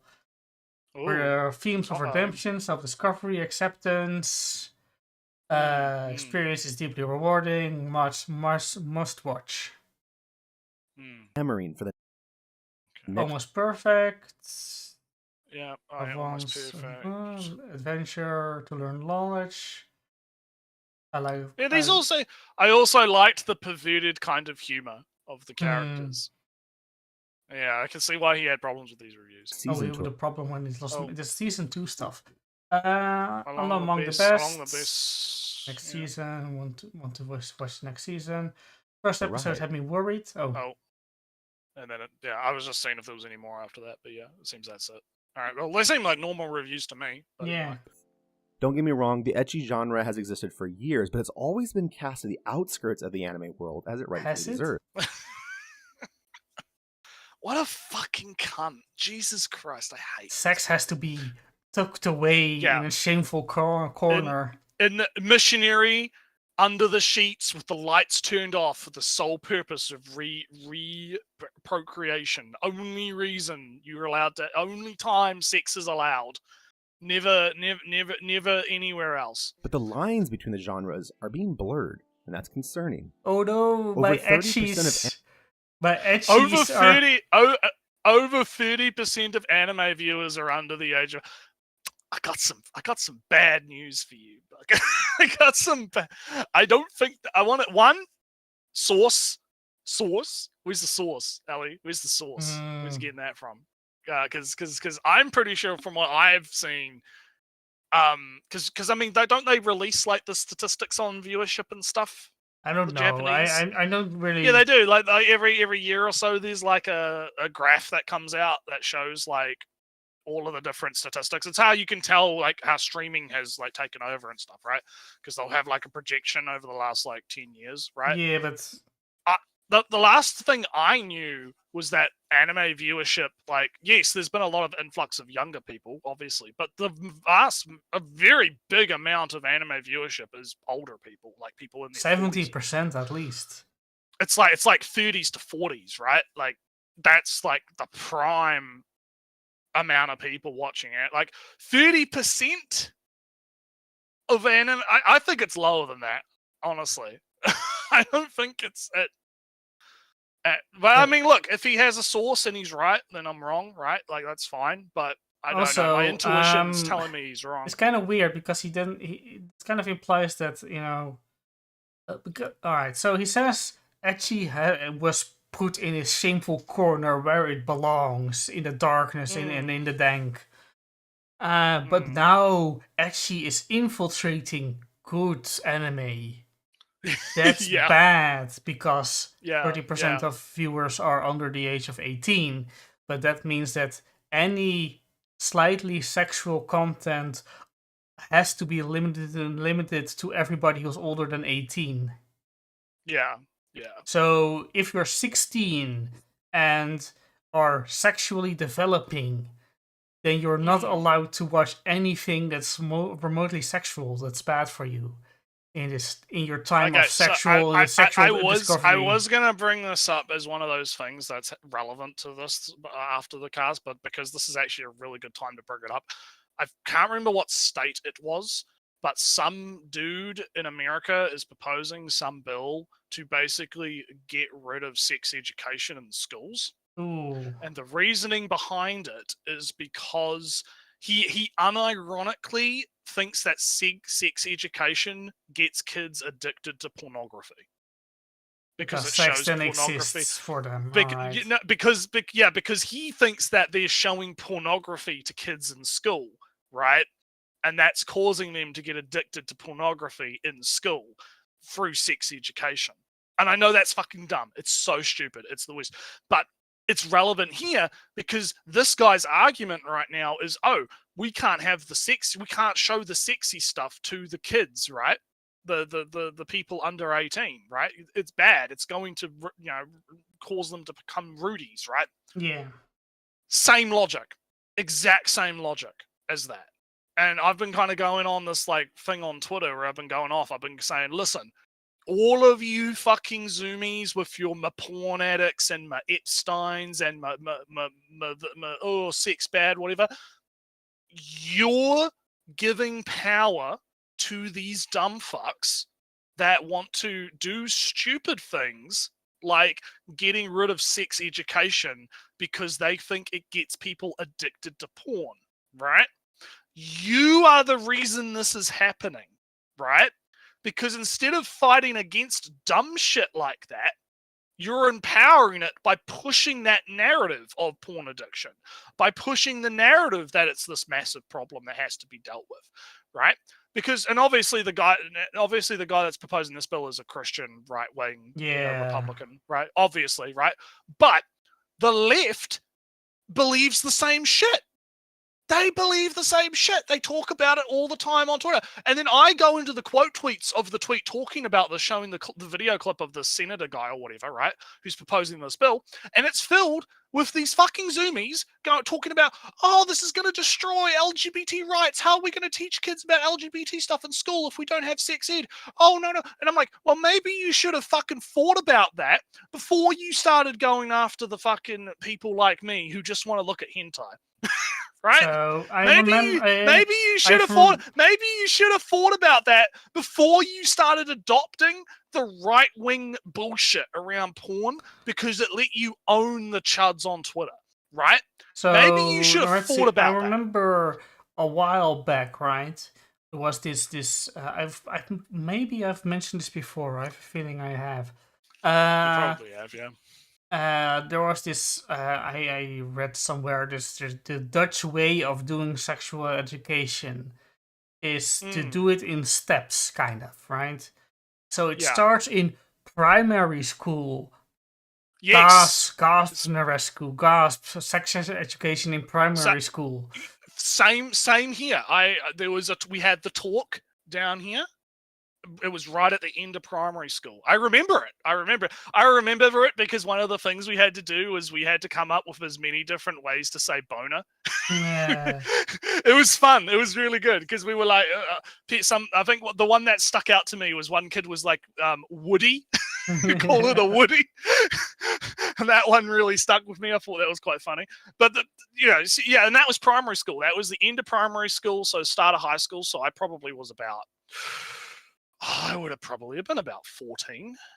So, 15, so the 14, thing is, right? From what I remember it being, is that you at the start of primary school. So when you're like 9 or so, you start with be nice to each other. Don't do stuff that the other person doesn't want you to. No touchy touch. Yeah. Yeah. So that's the start of sexual education at age 9 or something, right? At school. Yeah. And then it builds up until your thing at age 14 or whatever it was. Yeah, then we start talking about the boners, and then you start. You're gonna start feeling weird. Okay, you gotta get ready for that. And then it becomes more practical about condoms and pills. Yeah, that was high school. Yeah, because when I went to high school, we had a dedicated.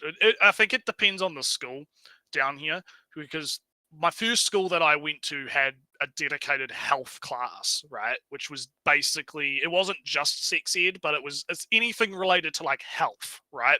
Yeah. So learning about, eating good, not drinking, not showering, doing drugs, I guess, also shaving, maybe like, even. Well, no, yeah, kind of that, but it was more like it's because it depends on what's because the second school I went to folded that into PE, right? Because they didn't have, it was a smaller school, so they didn't have the resources to have a dedicated health class, so they just folded that into PE, right? But when it was a dedicated class, I took health class as an elective 1 year because I could, right? Because it was an easy class to take actually. And basically, yeah, it was basically just basic sex ed stuff. STDs are a thing, how to avoid them, how to do the condoms, different types of, safe sex practice, right? Here's the stuff. And it was always, very to the point, very, look, there's a lot of dangerous stuff out there, be on the lookout. Don't do bad things, right?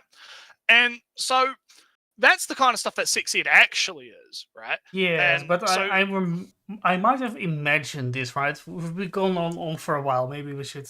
yeah, we should. Yeah. I know I derailed a little bit, but I wanted to bring this up now because I think it is relevant to the point. Yeah, so I might have imagined it, or just it, but I wouldn't be surprised that saying that sexual education starts at age 9, that the pearl-clutching Christians are already in a panic attack, ready to ban it, make laws about it.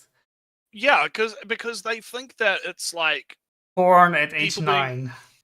Yeah, and they think that educating people on sex for some reason is bad because I mean, obviously the logic of that guy on Twitter specifically was it's grooming the kids, it's turning them into sex addicts because they're getting exposed to this at a young age or something.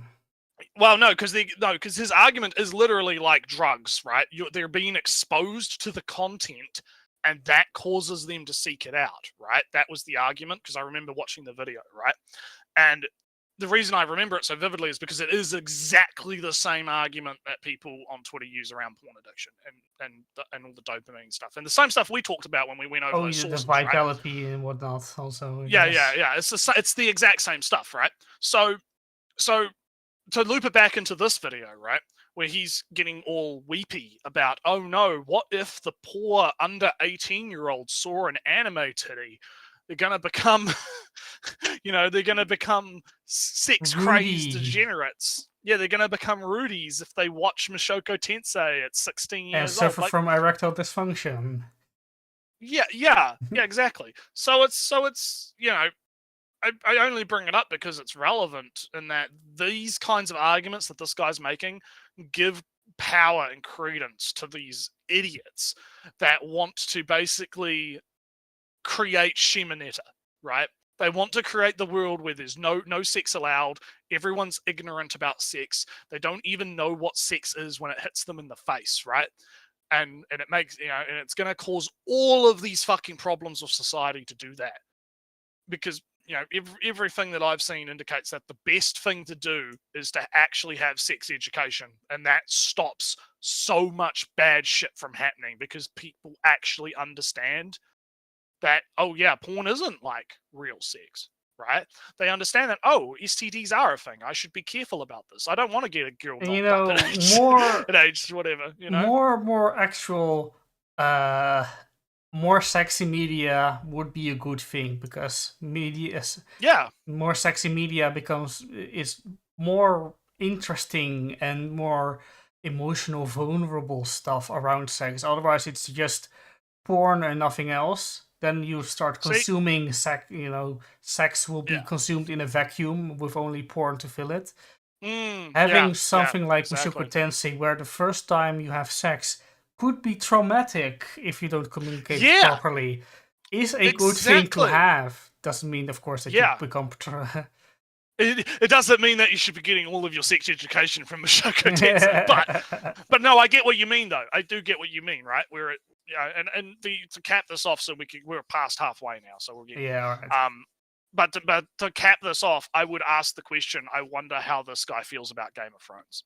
Right, I wonder how this guy feels about the first episode of Game of Thrones, which ends on the incest scene with the Lannisters. They're they're very clearly the bad guys. So the bad guy sex is bad guy Look, having everyone's bad. a fucking bad guy.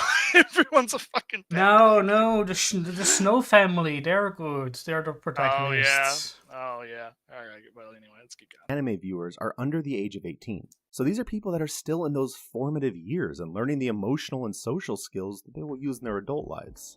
When we're growing up, our parents and mentors instill in us the core values that help us become respectable men and women. Things like, it's okay to treat women as sex objects. Naretsu, you know I recommended, or at least posted, some should Christians watch anime? And I think we can skip those, because this already feels like it. This already covers it, yeah, fuck.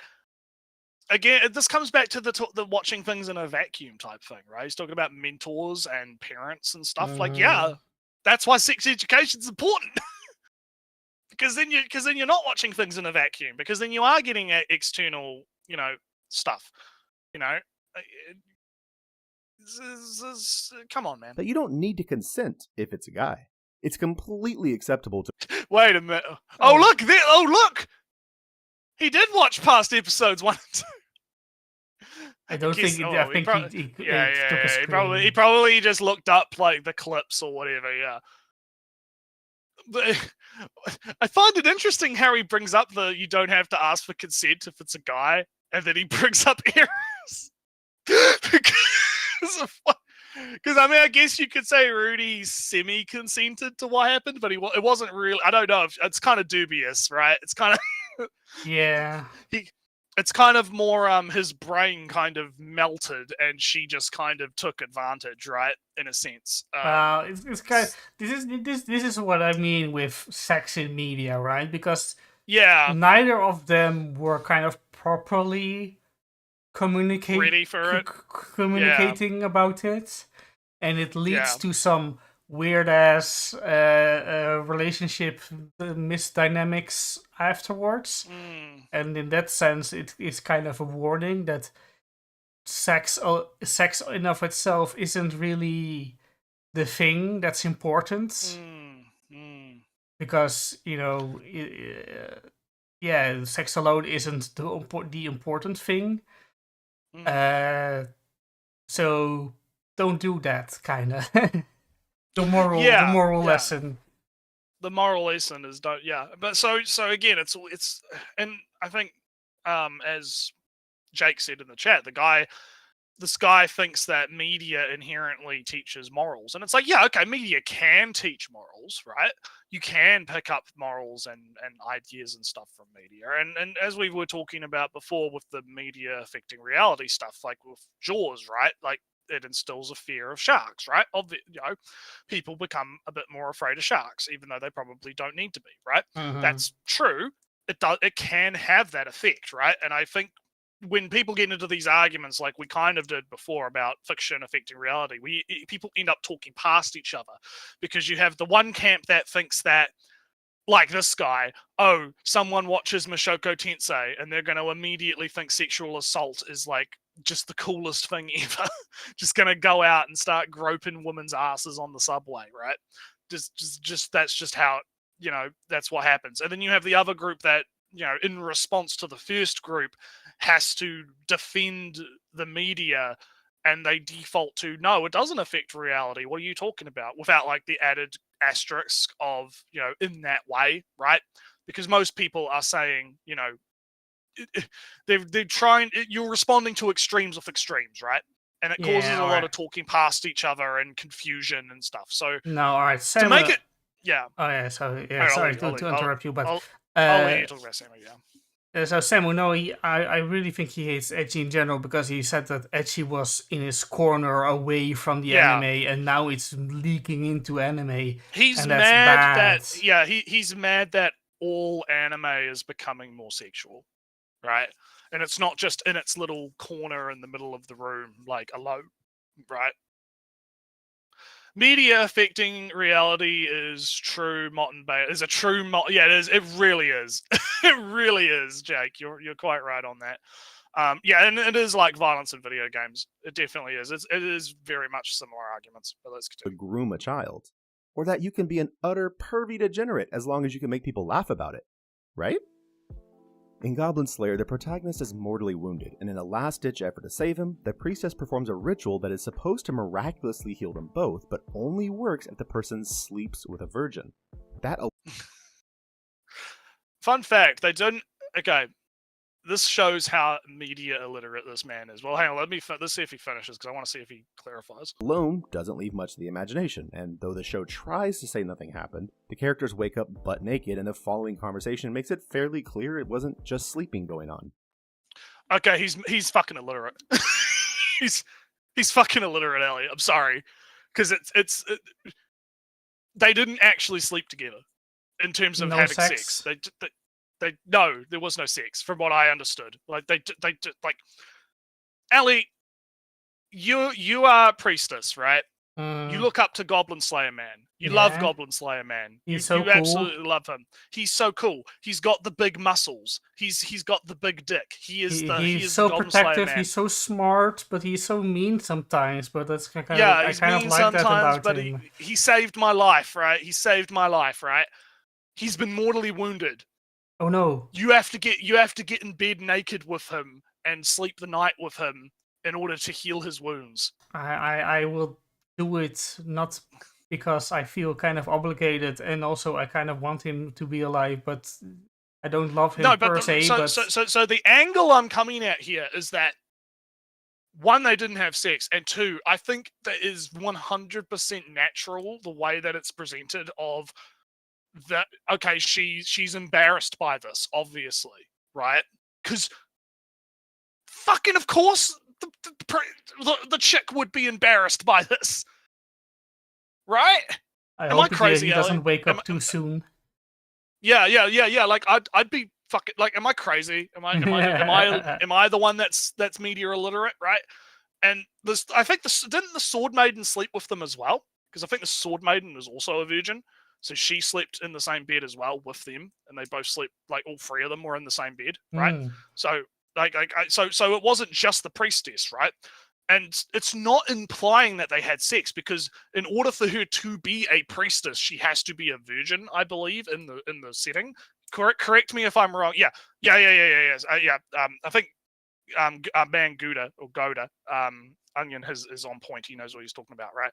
Like, I don't recall that, it was like, oh, she's not a virgin anymore because they did the deed and it repeated. No, it was literally just they needed the body of the virgin in contact with his body in order to facilitate the ritual that causes the healing, right? Or something like that.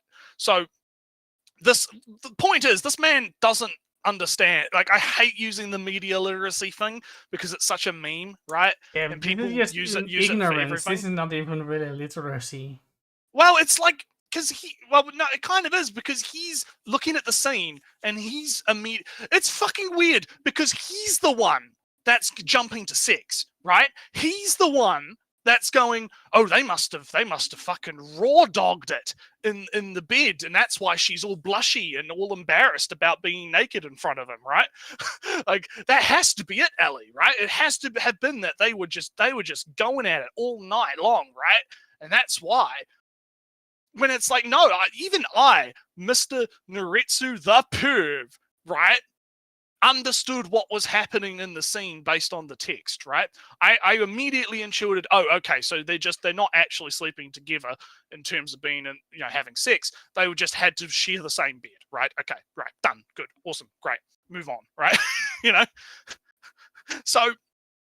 So yeah, so I think the literacy argument is like valid here for once, right? Because he is directly misinterpreting the scene, and it's on him. And it's weird for it's not weird for the prudish man to do this, but it is like odd that the guy who is so anti-sex sees, what's the meme on Twitter? It's like man who's it's like a porn addict meme, but it's like man who sees porn, watches porn all day, sees porn in everything, curious. Oh no, it's right. I know what it is, right? It's you know the one I'm talking about. Yeah, it's I butchered man it. who only watched Boss Baby watches another movie. This movie is yeah, this movie has Boss Baby vibes. Yeah, that's what I'm getting from this. It's like man who only watches porn watches another movie. Man, this has some serious porn vibes, my dudes. Right? Oh no, it has a camera. It has people in it. He's probably paying for OnlyFans. Wouldn't be surprised. But anyway, let's keep going. The MC was unconscious, remember, so there's some pretty obvious issues with consent that the Wait, what? Does he think the priestess raped Goblin Slayer? Wait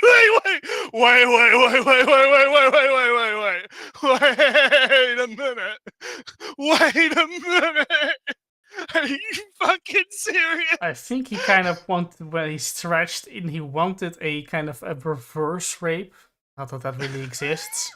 And in his overstretching, he just made a very dumb mistake. I gotta go back. We gotta get an Naritsu live action replay. We gotta get a live action replay on that one. Let's listen to the whole point again. This is mortally wounded, and in a last-ditch effort to save him, the priestess performs a ritual that is supposed to miraculously heal them both, but only works if the person sleeps with a virgin. That alone doesn't leave much to the imagination, and though the show tries to say nothing happened, the characters wake up butt naked, and the following conversation makes it fairly clear it wasn't just sleeping going on. The MC was unconscious, remember, so there's some pretty obvious issues with consent that the show doesn't even address. I mean, imagine if the roles were reversed and the unconscious person was a woman. You'd probably feel some kind of way about that scene, right? Are you fucking serious? You can't be serious right now. This fucking man. The man's got it. The man's a rapist, Naritsu. The priestess is a rapist. Give her the new title. I cannot fucking believe that someone is this fucking stupid. I cannot fucking believe this shit. You know, Naritsu, how the fuck? Maybe there is a merit in saying that you play as a fascist in Helldiver. Maybe people are that stupid, Ellie. Maybe they are. Maybe I'm too... I see too much good in people. I'm too fucking loose on this, right? I cannot fucking believe that someone watched that scene from Goblin Slayer and came to the conclusion that the priestess raped him. That's fucking crazy shit. There is no fucking way. Like, he has to be joking. This has to be a meme. This can't be serious. He can't actually fucking think this, Ellie. I physically just cannot fucking believe it. I am at a loss for words. I'm trying to think of something to say that's not just me fucking going, like, just losing my shit. Because I'm so fucking, like, blindsided, man. Is this more projection, Ellie? Is this his fetish? Does he just want to get dominated by a woman? So, like, what the fuck is going on? My explanation, Naritsu, maybe you will be satisfied with this. He wanted a reverse rape, like I said. Right. And he stretched and looked at any situation where the man was unconscious and the woman did something while he slept. Right, so he's trying to push a narrative, basically. Or he wanted a situation where a man did something to an unconscious woman, somewhat sexual, somewhat naked, well naked, etc., but he couldn't find anything except Goblin Slayer, and then he took that and then reversed it to. Because I can't really have. I don't know the priestess. The priestess is the most innocent, and she's like embarrassed about the fact that she had to, she slept naked with him, right, in order to do the ritual. And Goblin Slayer obviously doesn't fucking mind. He's like, all right, yeah, fine, you healed me, thanks, right? Like, it's not like it's treated as a big. Oh, he's so cool, Naritsu. He's so cool. He's so. She's fucking, gushy, right? She's getting all, oh, he's so cool. Gushing over Goblin Slayer. Gushing over Goblin Slayer, yeah. But it's like, she does like him, right? They're friends. I'm pretty sure she is romantically interested in him. Obviously, I think that there is like that undertone in the series, right, where she does look up to him both as a mentor and as a, you know, because he's a fucking dude, right, and she's a chick, right? Obviously, you know, there's stuff going on, right? Obviously, but yeah, Goblin Slayer is a hero and protagonist. Yeah, the dwarf is also got the dwarf and the lizard man also want his dick. But this is what I mean, right? It's like if you shared the bed with the person you had a crush on naked, right? Regardless of the context of, you know, healing them up, right?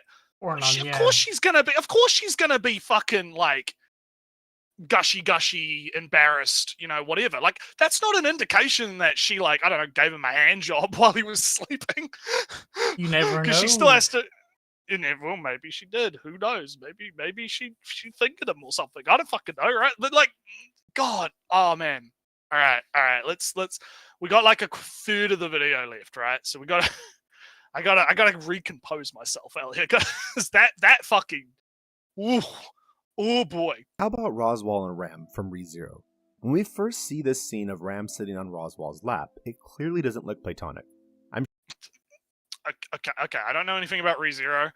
I can't. I have watched this scene, right? So right. Okay, let's let him make his point, and then we'll talk about it. I'm sure it's complicated, especially with her Stockholm syndrome going on, but she's clearly got some romantic feelings for him. That's not her fault, but how about the fact that Roswaal is currently hundreds of years old, inhabiting the body of a 30-year-old with a 17-year-old vulnerable girl that he knows has feelings towards him sitting on his lap. That's really creepy for so many reasons. Also, wait a minute. Roswaal is a creepy character.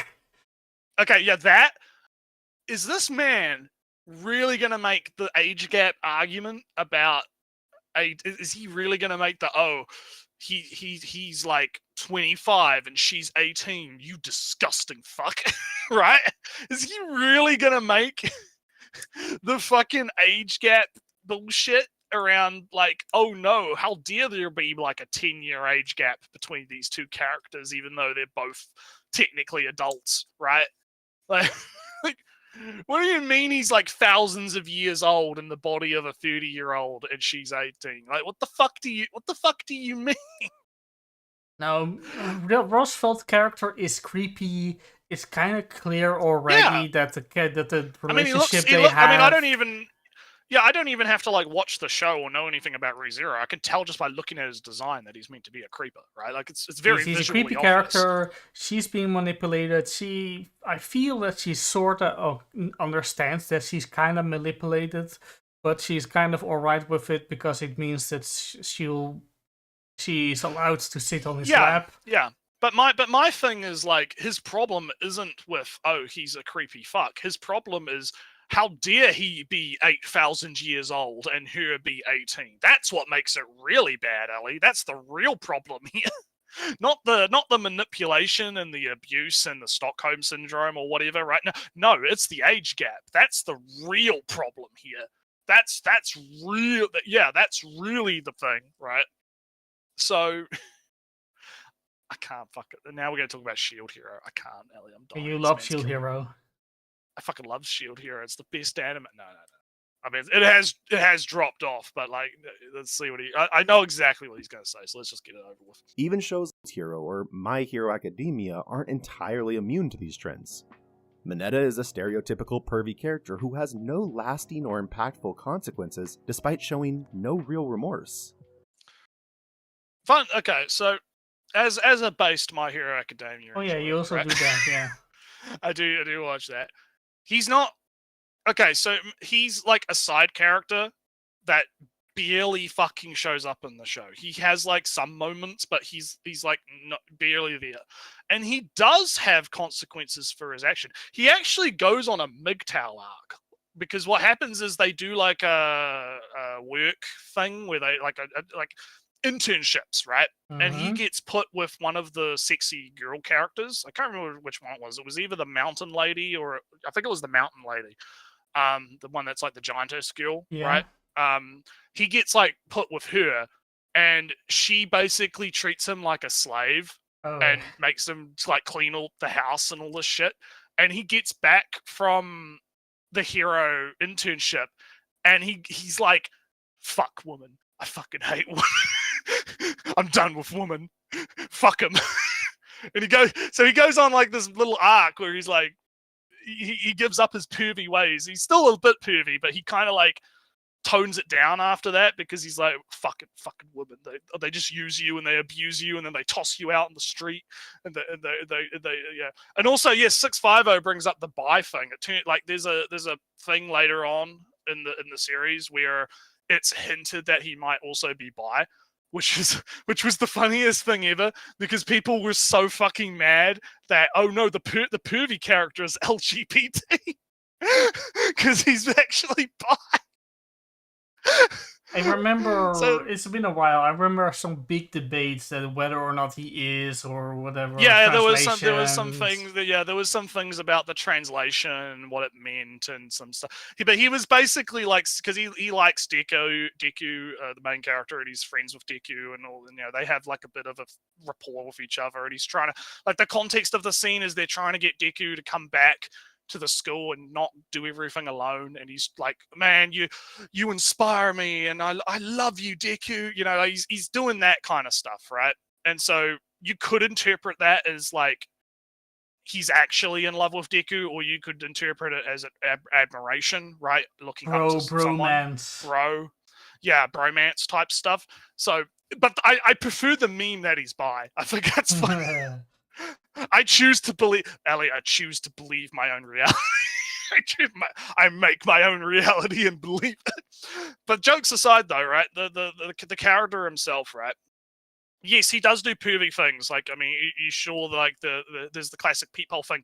He gets his fucking eye poked in by the headphone chick who's got ears that are headphones and plug jacks, right? She like shoves the jack into the hole and pokes his eye out. So he does, like, to say that he doesn't have consequences for his actions is completely incorrect, right? And I mean, lasting consequences. Okay, maybe he didn't get like put in jail, right? But he didn't really, like, I think that there's a bit of a false characterization of how that's treated in the actual show, because people want to be prudes. Oh yeah, the Guilty Gear Strive stuff. Yeah, we could have a whole fucking discussion about that shit, but let's leave that for another time because it's not particularly relevant. But anyway, let's hear about Shield Hero. What's Shield Hero done? Raphtalia is clearly the romance option for the MC, and they're universally shipped. But the fact is, she's only 10 years old. And the show just used the whole, well, she actually ages and matures way faster than a human, so in just a few months, she's essentially legal. And we just... Well, this man doesn't have media literacy, and he probably hasn't watched the show, so the appearance and age is actually based on her level. Because, yeah, I remember so when that. she get... Kind of weird. Because there's a... Yeah, it is kind of weird. But when they get transported to another world at some point in the last few seasons, and when she gets transported, her levels get reset and she turns back into a lolly. So it's not, again, it's more complicated than that. He's just wrong. He's wrong. Just ate it up. And if that's how they want to write their world, so bullshit. No, hang on a minute. There was so much. You remember the controversies around Shield Hero? That shit, everyone was fucking mad about Shield Hero. There was like shitloads of controversy around that. No one just ate it up, right? There was big debates about that. I know because I was in them. I know because I was part of the big debates. Like, what the fuck is he on about, right? I had to. A lot of it was. Yeah, a lot of it was over Melty. Yeah, you are right. A lot of it was more directed at the Me Too stuff, but there was definitely people going on about Raphtalia and the slavery stuff as well. It was a mixture of the slavery stuff, the Me Too stuff, and you could probably toss Raphtalia being a lolly in there too, right? Like, the people were like heavily debating, like really getting heated about it, right? It was a big deal at the time. Right, so for him to say, "Oh no, people just ate it up," right? That's completely incorrect. There was big disagreement about it. In retrospect, when the controversy died down, the end result is it doesn't really matter that much. Well, yeah, because it ended up being mid anyway, so it's like people didn't. Why get angry over a show that's mid? Yeah, pretty much. But anyways, world, so be it. But it's telling when we start to see a common theme throughout these shows. It's become increasingly popular to have lollies in nearly every show. Now it's popular. Not. Oh my god! And I hate how he's like. These are all like different shows. I mean, sure, probably you could argue Katakawa, right? Just Katakawa, but well, you know, Katakawa is everything. So yeah, but different shows, different studios, different. Like, does he think that there's like the lolly cabal that's trying to put lollies into every single anime? Like, what the fuck does he? Like, what is the point here? Let's find out. Let's get going. If you're not familiar with that term, I hope your pillow always stays cool, your bank account full, and your dad's allergic to milk. It refers to a character that looks like that's cute, literally very impossible. I am Dutch. There's no. Yes. We would die if somebody is allergic to milk. All right, anyway, I want to listen to this point. So, what is his definition of lolly? Let's hear it. Your bank account full, and your dad's allergic to milk. It refers to a character that looks like a cute, very young girl, typically dressed up in fancy dresses to make them look even younger. The twist is that they're usually much older than they appear, often hundreds or even thousands. Not always. Also, not always. Wait, 1 second, right? Beatrice, if I remember that correctly, in From ReZero. Alright, so I feel the premise is already lollies are bad because sexuality thing going on. Yeah. Beatrice is sex minors, yeah. Beatrice has no sexuality at all. Really. Yeah, she's just a. She's a wise, she's a sage character. Yeah, anyway. Thousands of years old, and are somehow cursed to just eternally look like a young child. But the shows also make a point to portray that this character often has romantic feelings, typically towards the MC. They're validating the idea of an adult romancing someone that, at the end of the day, looks like a child. Is a kind of a complicated character because she is much older than. She's more capable, she's more emotionally mature than the form that she takes as a human, but she doesn't. Children do experience love of some kind. Kana doesn't experience lust towards Kowabashi. It's been too long. I can't even remember. It's been too long. Yeah, it's been so long. So, but she doesn't lust over our main character. She likes the main character, and that's something children do. You know. You can directly, she's just the mom. Yeah, like you can directly compare that to the other characters that do in fact lust over her. Right? It's a very clear distinction that happens. Toru I'm having flashbacks. And, Toru. Yeah, that's the name I was looking for. Yeah. I'm having flashbacks to fucking the Freeman video. Remember the Freeman video? One of our first videos, the Jerry Freeman Devils. It's been too long. I forgot the Satan's pictures. Oh yeah, the Devil's drawings. Because we talked about this back then with Kana and how children play house and do things, right, and it's not that weird, and that's why Dragon Maid is like, because I get the point he's actually trying to make, right, which is obviously just, this is causing sexualization of children to be normalized, right, because that's his whole thesis to begin with, right, is all of this stuff is affecting reality, therefore having this stuff in the media is causing problems, right? So I guess the solution is we should never have children characters in anything ever, right? What would he say? Well, what does he say about Alice in Gushing Over Magic Girls? Not that he ever would get to Alice. Nah, he would fucking lose his shit, yeah. But Alice is never kind of the series takes efforts not to sexualize Alice. In a sense, yeah. Like there is obviously Alice playing around with the pink girl, right? And playing house, they playing house and whatnot, and I think there is like a indication because obviously like the evil grin from that episode, if you remember, like so I think, and there is like I think the one kind of line I think Kiwi makes where it's like she might be the most fucked up out of all of us or something. So Yeah, there's like a I feel that. All right, so a small gush. big brain time. Let's go. Big brain The time. thing is, right? Kiwi says that, but I don't really believe it. Well, it's Alice, Kiwi being Kiwi. yeah, because it's Kiwi. One. And two is that Alice just does what she wants without consideration of others because she's much younger. So, well, here's the thing, right? I think that line from Kiwi is kind of relevant because I think it's less a comment on Alice being directly sexual and more a comment about the innocence of children. Yeah. Right? Because, so I don't know how to pronounce the song in Japanese, but there's a Hatsune Miku song by the very famous composer. I think it's like Rishingun. It's the one where she's got the eyes on her hands, right? And it's a very interesting song because there's different interpretations of the lyrics. If someone in the chat can remember the one I'm talking about, it's the one she's like in the black kimono. It's all dark and red, and she's got the eyes on her hands. That one, there's two prevailing interpretations of the lyrics of that one. The first one is that it's about prostitution, and it's about Japanese ancient time Japanese prostitution and red light districts and that. But there's another interpretation where it's about how the innocence of children can be cruel because they don't understand the things that they do. Because there's a lot of indications about death and kids doing things. There's mentions of like three-legged cats. And I'd have to go and bring up the lyrics again to actually like really analyze it again. But it's a very interesting song that if you interpret it in the second interpretation about innocence, right?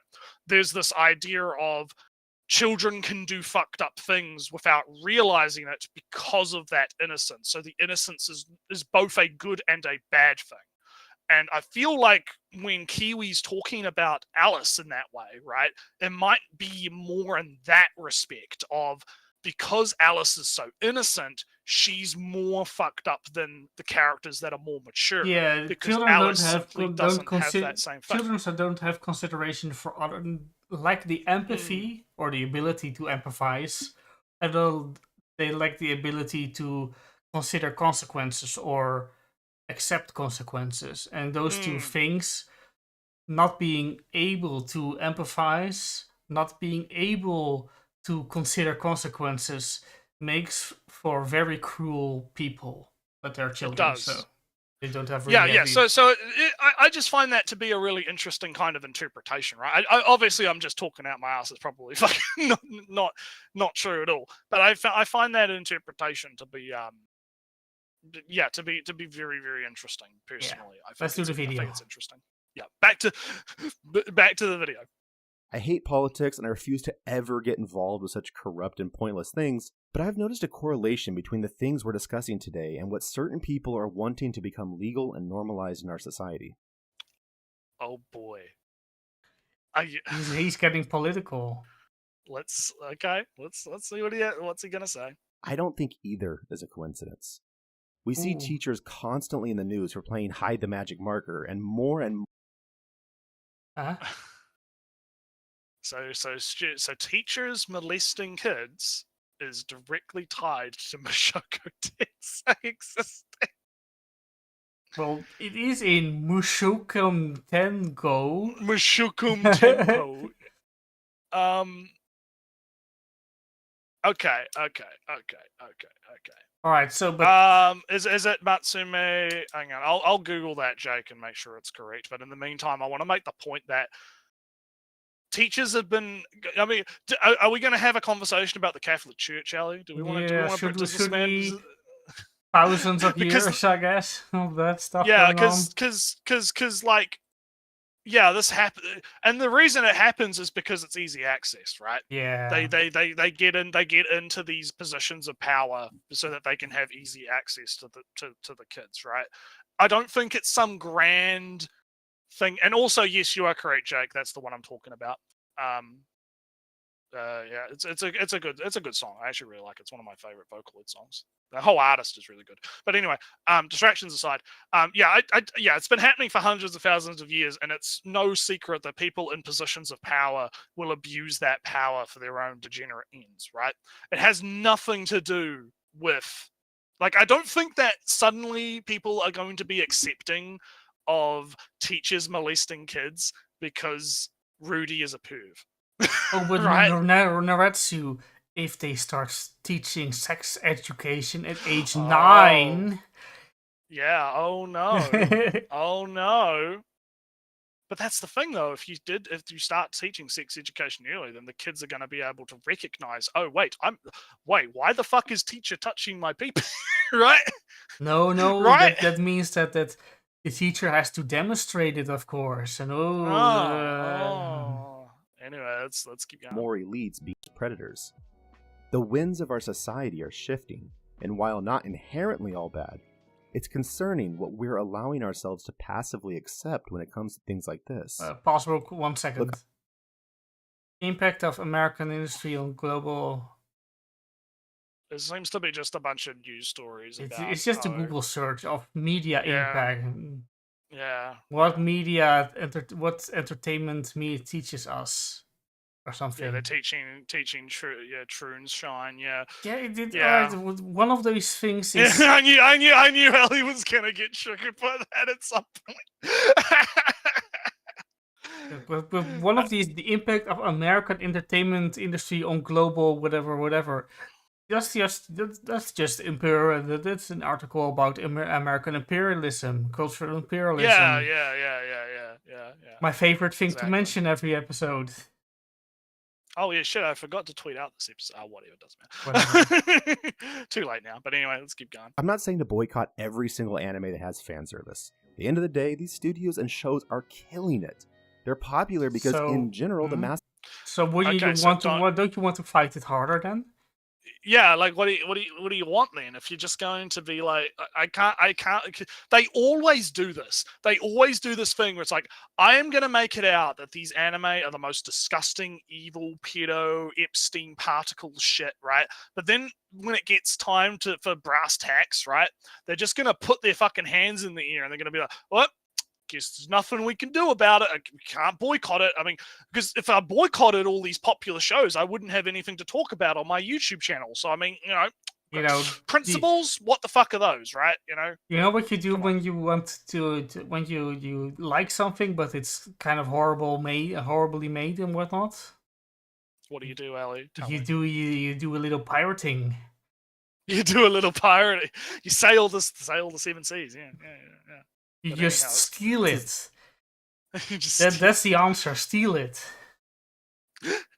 Stealing endorsed by Ellie. Yes, if you are morally objecting to how it's made or how it's produced or how it's whatever, but you need it, you want it, you very much like it, just steal it. Right, steal Adobe Photoshop because it's Well, I mean, look, stealing Adobe products is morally correct. Yeah, that's always. That's a bad but that's a bad example, right? Because that's just that everyone should do that. That's just. I picked that because it's an easy example. It is, yeah.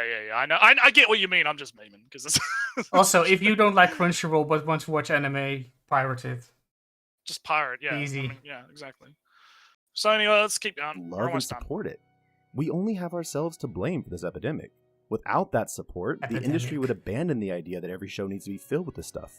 Money talks, and the second those views and money dry up because people decide they don't want to drink the Cosby Kool-Aid, you'll see a shift. Wait, so he's saying I'm not saying that we should boycott, but we should boycott. That's what he's getting at. Have moral clarity and just say you should steal it. Yeah, exactly. I hope he does, because if he doesn't turn around and say just pirate it, then I'm going to be really disappointed. In the amount of this content being injected into shows. If you want proof that none of this is necessary, just look at some of the best anime of all time. Shows like Cowboy Bebop, Yeah, Frieren. Yeah. No, this episode, this video came out before Frieren, right? It's. I always love how they always go to the same examples, right? Like Full Metal Alchemist, Cowboy Bebop, but it's like Cowboy Bebop had the sexy girl in it. Yeah, Full Valentine, Metal Alchemist something yeah, Valentine. Yeah, well, yeah, and Full Metal Alchemist has, you know, Edward walks in on the girl that one time when she's undressing. It has a Chinese lolly character also. It has the Chinese lolly character that's in love with Alphonse, right? So, like, what does he mean? What is he talking? Oh yeah, about? She's Full Metal Alchemist has the big Russian lady. It's fun. Yeah, Good is onto something. It's because she's a girl boss, so it's safe horny. So it's okay because it's a girl boss. Alexander's sister. Yeah, exactly. What the fuck are they talking about? Jujutsu Kaisen. Oh yeah, Jujutsu Kaisen. Yeah. No fan service in Jujutsu Kaisen. Yeah. I've seen except for the most recent thing that people were bitching about on Twitter, where one of the villain characters gets in bed with the fucking Shota. Brother. I remember some tweets or some screenshots. Yeah. Of one of an interaction, a semi-post interaction where guy pulled other guy on his hair and pulled him close to say something threatening. And the fangirls were very happy with that scene because it looked very... Oh, yeah. Yeah. Fan fiction material. Big muscle men doing big muscly things, right? In close contact to each other. It's only fan service when it's boobies, right? It can't be male fan service doesn't exist, right? Attack on Titan, Wonder Egg Priority, Tower of God, at least he's mentioning some recent stuff. Is he really gonna fucking talk about Toradora as not being a fan service? Like, yeah, these people, they think that fan service is just sexual stuff. Toradora is a fucking love story, right? And there's plenty of stuff in Toradora. Like, doesn't she have like the tiger bikini on at some point? Like, this fucking, what the fuck is this man talking about? Just Big Fate also have amazing stories, cool and complex characters, beautiful art and music, all with little to no fan service. In fact, little to no is doing a lot of heavy lift. Little to no like, look, hang on, because it's different pause for both of us. If you want to see this point taken to its logical conclusion, look no further than Polar Bear Cafe. It's a what? I assume it's some a lazy shorts. panda that doesn't. Yeah. I've heard that this is actually a really good one to watch if you're learning Japanese, because the Japanese in it's very basic, and you can use it to help your comprehension. So it's apparently a really good one. Don't want to do anything beyond sleep and eat. He's forced to get a job, even though he has zero skills, experience, or work ethic, and the antics continue from there. There is literally zero fan service. It's super funny, wholesome. Yeah, and there's nothing wrong with that. Shows like this should be allowed to exist. It's fine. Team Epic also doesn't have fan service. Yeah, exactly. It's like what's the fan service in Nichijou? Exactly. And great for binging in the background. It's kind of like if Zootopia met The Office. But regardless of what you choose to watch in the privacy of your mom's basement, I'm not judging you. If you want to have a giant rim body pillow and cover your Honda Civic and Sorry, hang on. How many fucking times, Ellie, have we heard these guys say that? Look, I'm totally not judging you guys for your degenerate shit that you watch in your mum's basement, even though I've spent the last fucking 10 minutes going on about Epsteins and pedos and gross out. And like, I would have more respect for these people if they just fucking owned it. If they just fucking owned it and were just like, yeah, I am fucking judging you. I am calling you a degenerate. You are a piece of shit. I think you should be executed for enjoying this stuff. You're evil. You're a disgusting blight on society, and I think you should rot in prison for the rest of your life. I would have more respect for these people if they did that instead of this weepy bullshit where they have to go, oh, but I'm not judging anyone though, Ellie. I'm not being judgmental, Ellie. I'm not gonna shit on you. I'm just saying that the thing that you enjoy is equatable to the most horrific crimes in the history of the world. You know, like, just I'm just a random guy on the internet, you know. Like, posting images of anime girls on your car is weird, but it's not. I mean, it is kind of weird, but like, so what? I don't give a shit. Yeah. Whatever. You know. Yeah. You can't be morally superior if you do that. Yeah, exactly. I fucking hate it. Anime waifus, I'm not judging you. Just know. Yeah, but I hate it because it's just bullshit. It's just Don't fucking piss on my leg and tell me it's fucking raining. If you're gonna be a judgmental piece of shit, just be a judgmental piece of shit. It's okay to be a piece of shit. I do it all the time. Right? I am judging the person who owns this car as being weird, and that's where my judgment ends. Yeah. Yeah, like, I mean, I'm going to judge this guy as being a prudish cunt, right? It's fine. You know?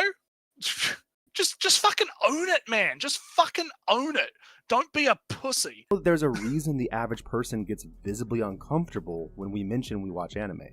Yeah, yeah. The average person, Ellie. The average person, right? Is he one? Quote unquote. Yeah, quote unquote, the average person. Like, what does he mean? Like, I've not used this joke too many times. It's getting old. But does he mean the people in his Christian book club, right? When he, talks to the people in his Christian book club, he tells them that he's watching Jujutsu Kaisen, and they just go, "But doesn't anime have boobies in it? That's a sin, you know." Fucking Jesus. And maybe give some thought as to what you're watching on your screen, because it absolutely has an effect on your mind. Yeah. The fucking anime sissy hypno, Ellie. It's controlling your mind and turning you gay. It's the alpha Andrew Tate hypnosis. Yeah, Andrew Tate hypno. Yeah. Like I said, I love anime, and not everyone has to like the same shows or genres I do. We're all different people. Some people really love shonens. Some people really love rom-coms. Some people really love One Piece. At the end of the day, I just hope in the future we get to continue to be spoiled. I'm not judging, yeah. No judgment. Filled with amazing anime. Anyways, that's all I've got to say about that. Alright. If you've got a hot take or suggestion of an anime... Oh yeah, we got a hot take, alright. We got a fucking... We got 2 hours, two and a half hours of hot take is what we've got. Oh man, you think is underrated? Let me know in the comments below. Don't forget to like and subscribe if you enjoyed this content. Yeah. And as always, take care and have a great day, you beautiful beast. Alright, there we go. That'll do. Right. Sometimes they sneak stuff into the end, so you gotta be careful. Right. Well, that was an experience. That was fucking fun, I guess. So, how'd you feel, Ellie? Do you want to go first? Because I've kind of said basically. So I watched the video and I skimmed through it to some point, but yeah, it was unfortunately less about Mushoku Tensei than I expected and or hoped. It's very much a moralist, high grandstanding video. A big anti-sex, big Christian Puritan morality with some well-adjusted moral having people who hate this, says he. And that kind of all stems from there, that from what he said, he believes... For what he said, I believe that he believed that anything sexual has to be relegated to the dark, dank corner until the minute that you turn 18, and then it's okay. But before that, it's a great sin to see anything remotely sexual, to watch the ankles of a woman. Yeah, I think my intuition at the beginning of the video, where it's projection, I think that's my final point, really. I think that a lot of this is him projecting his moral values on everyone else and thinking, okay, well, why aren't people acting the way that I would expect them to act, because isn't everyone supposed to have my same moral values? So why would something like Mushoku Tensei be so highly rated if everyone else shared my moral if everyone did share my moral inclinations? And he's tackling with that crushing reality that his morals are not the be all end all of the planet, and a lot of people, right, don't share his same puritanical, super religious Christian, American morals around sexuality and sex, right? So I'm of the mind that a lot of this is just him projecting things. The Goblin Slayer rape thing was a great curveball. I liked it. It was fucking took me for a loop there. It was good. I hope I hope you can find some more stuff to be happy about. And yeah. Oh, we're reading comments, are we? Yeah, I received a tip that the comments were. Oh, we got a tip. You got a tip. All right, what's the tip? What do we got? The comments are kind of good. Let me open. If it is a baby, no problem. I can respect that. All right. So apparently he has. Oh yeah. No malice or accusations. It's not lolly. Yeah. All right. What's this one? I love the way you approach the topic. No malice or bullshit. Epstein more? joke. Yeah, Epstein jokes. Totally no. I didn't want anything more. Oh. I'll defend.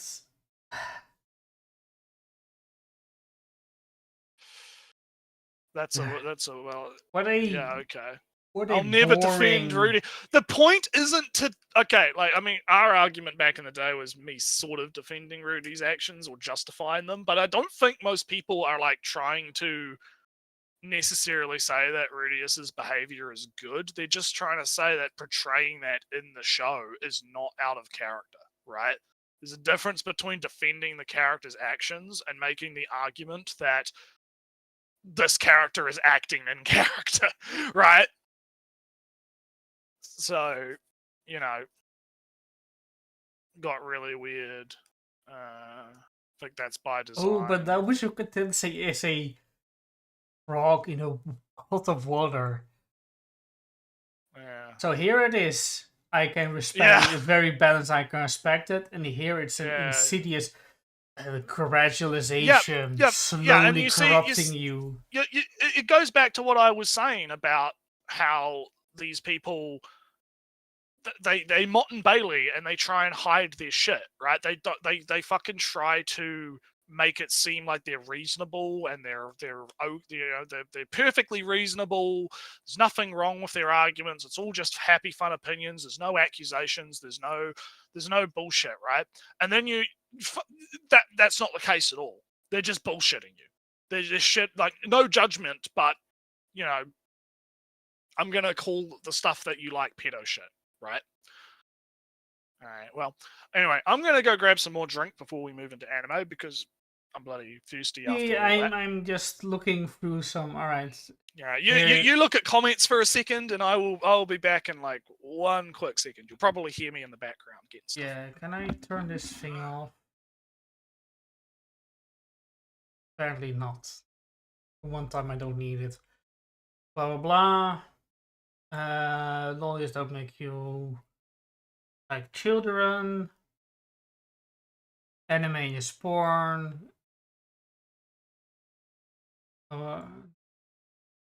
Really glad. Kind of boring. People are present birth. There isn't. All right. So the problem isn't that he is a perv.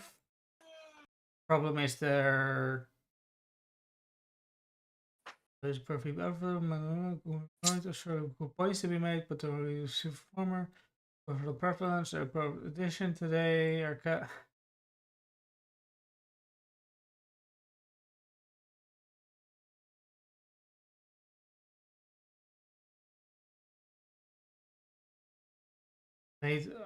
See, the writers make dozens of active shirts awkward. The show where not necessary over.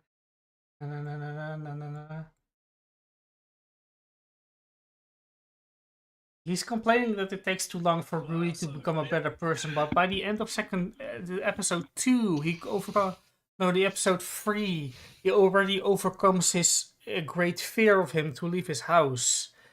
He already becomes a better person at that's already 3. That's already, the development's already happened. But he says maybe he grows to be a better as a person character way down the line of the road. My dude, my friend, my guy. My dude, again, it's this episode guy doesn't 3, have any... the 3rd episode. My man got no media literacy. But anyway, shall we move over to anime talk? Or I was just filling time reading. Because we got 2 animes we got that finished, and we got 2 animes that we got that are new. So shall we switch on over? Yeah. Switch on over. What do you want to do first? What do you think? Let's finish up. Let's start with Solo Leveling. Oh, 1 second. Alrighty, what did you think of that last episode? I thought it was pretty interesting. Is it not working? Yeah, it wouldn't be a stream without technical. Now it does. My numpad key wasn't activated. Yeah. There we go. So how did you feel about the striking conclusion? It is a good last episode of a season. I felt so too. It was quite action packed. We got some fun. He gamed the system a little bit, which was quite cool. Or I mean, depending on interpretation, maybe the system gave him some help. Yeah. Oh, now I realize is the system sentient? Is it? I am. Did I mention this last episode? I'm kind of still frustrated that the system doesn't have a proper explanation. Well, I think there's some implication, especially when he tried to reject the class change, and the system was like, "But it's a super secret class."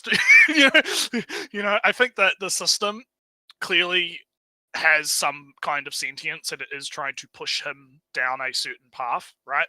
In my opinion, I feel like there's definitely something going on there. And while it hasn't been explained, I think that's actually not necessarily bad, because it does leave kind of this underlying mystery to it, right? Like, is it like a god that's tied itself to him? Is it some kind of otherworldly being that's sentient, that's communicating to him through the system? Are his traumas in the bottom right corner? Are those trauma voices really him speaking to himself, or is it the system pushing him through? Yeah, and that's kind of what I mean. That's why I find it interesting. I think there is like a discussion to be had about that, and whether or not that stuff. And yes, I believe second season was confirmed. I think I heard about it. Wasn't that in this episode confirmed, but it wasn't in the episode. It wasn't in the episode itself, but they did confirm it, so it is getting. I think that's probably going to be end of this year. I would assume it would be end of this year. And I mean, it was kind of obvious it was going to. I think it was obvious it was going to get a second season, so I'm not surprised at all. But yeah, no, I thought it was a pretty good. Like you said, it's a good cap-off episode. The way that he gamed the system, he went into the penalty room, recovered a bit, leveled up a bit, got the new sword, the new dagger, right? And then he came back and he figured out, oh, it's the mages. I have to kill the mages, right? And that's what's going on, right? Because he's not getting the shit kicked in. Yeah. And I think that it was a very, and I find the whole necromancer to shadow monarch thing to be an interest, because it's an interesting curveball, because just like him, you would assume, oh, he's going to be an assassin, right? Because that's going to be what his build is. But then you get kind of blindsided with this idea of the shadow monarch stuff, where now he can collect the souls of the dead and turn them into his, personal one-man army, right? And he gets the soul of the big badass knight, red guy. Right? Which one now? Yeah. Now I look at the poster again. That is the guy on top of the building. That is the red guy. So I think that I think it's interesting. I think it's very interesting, and I'm eager to see how the story progresses from there. And we also, as you put in the bottom right, down the bottom there, we have, or bottom left, I should say. We've got the side plot with the island, and there's something they found. Oh no, they're evolving. they might be leaving the island. Oh no, that's bad. I didn't catch that. I didn't catch the implication that they were leaving the island, but well, yeah. I mean, I think the implication is that it's growing wings, right? So they're getting the ability to fly. So they're going to fly off because they're trapped. Because right now it's like they're trapped, like the ants are on the island, right? So they're getting the ability to fly. So naturally, I would assume the next season is going to be about how they have to deal with the bugs on the island. Otherwise, they're going to find their way to the mainland, right? Yeah, but the thing, I don't know, maybe you know more because you watch those videos. No, I don't. All right, no, I don't. Not anymore. All right. But, no, well, I know a little bit about, like, the guy in the video didn't really cover that. He only covered like the fight. So. All right. So they scooped up this corpse from the sea, right? They still had to fly a fair bit before getting there. So for the time being, there isn't really an imminent threat that they can even make it that far. Yeah, but it's still I think that's going to be the plot point, though, is like, oh, this is a problem we can't ignore, right? Because if you ignore it, it's just going to get worse, right? So that's my prediction of that subplot, is it's going to be, Also, my prediction, right, of that the sister was getting kidnapped or something, not happening at all. I don't know. Not yet, at least. Maybe next season. Not yet. Maybe next season. Yeah, maybe, because it could still happen. That would be kind of weird to have set up the kidnapping in this 2 episodes and have it then the kidnapping actually happen in the first episode of the next season that will come out in half a year. Yeah, he gets back. Yeah. Because the only parts that the guy that does the videos talked about, he really only emphasized the main difference between like the web novel and the manga version versus anime is that in the web novel he's a lot more chuny, I guess might be the way to put it. He actually is like, oh, I can use the. It's less of like he actually feared for his life and more, oh, I can use the daily thing to get more. Like he just gets straight to it. Basically, it's not like it's not accidental. It's more deliberate. And so he comes off a bit more as, competent, I guess, in that way. And there was a few other things about the differences. Like there's some stuff like he gets the ability to throw the dagger. Like a lot of it is just stuff that's like you can pick up on, right? Like, oh, he got a skill that lets him throw the dagger, and he also got the skill, the command hand, that lets him retrieve items and stuff and manipulate things with mana, right? And some of it is just like fluff stuff that's like, how does that actually work, right? Like, oh, it's him manipulating the mana around an object and using that to be able to grab onto it, right? So there's it's nothing really super serious in terms of the differences, but it's interesting stuff if you're interested enough in the series, right?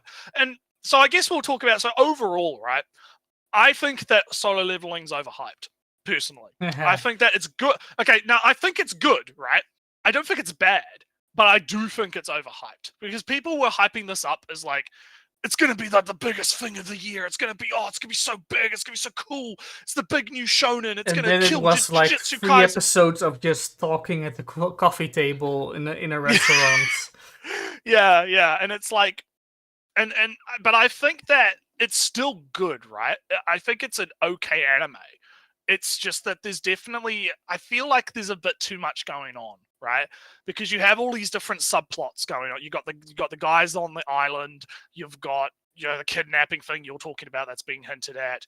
You've got the guy in his guild trying to set up the new guild, right? And his family drama thing. And you've got the guy whose brother died on that raid, and now he's going to be coming after Son, right? And all this stuff. You have all these kind of moving gears, right?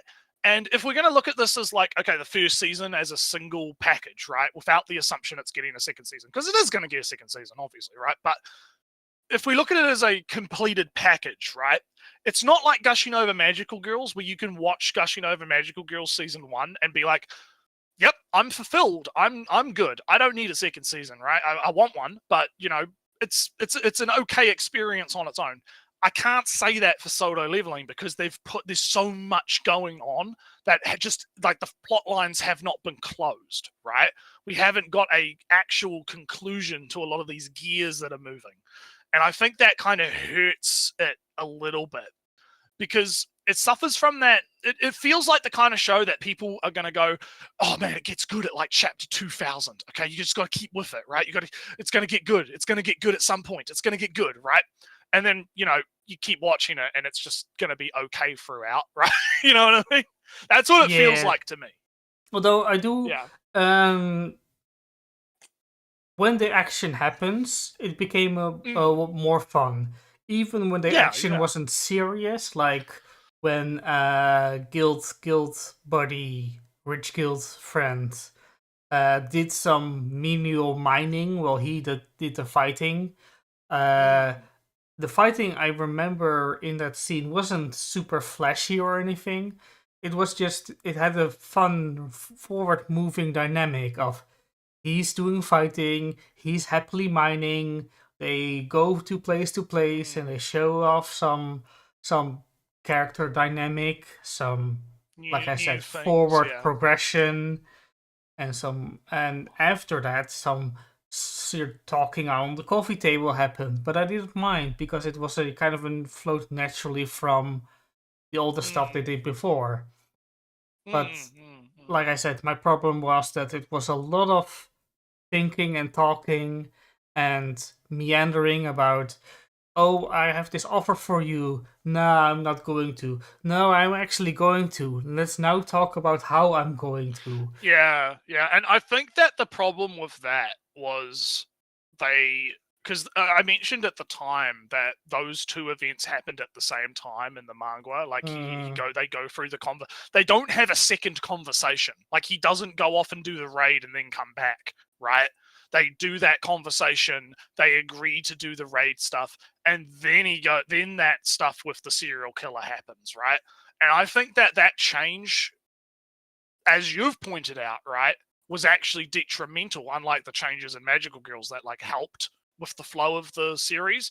That was a change that I think really hindered it, because it's like you said, you have them have the conversation in the cafe once, right? He rejects the offer, he goes off, right? And then does the other raid. And then the next episode, he comes back because, it would have flowed a lot better. It would have flowed a lot better if they had just been like, okay, right, let's sort this out now, and then we can focus on the what's happening with the serial killer guy in the next episode, right?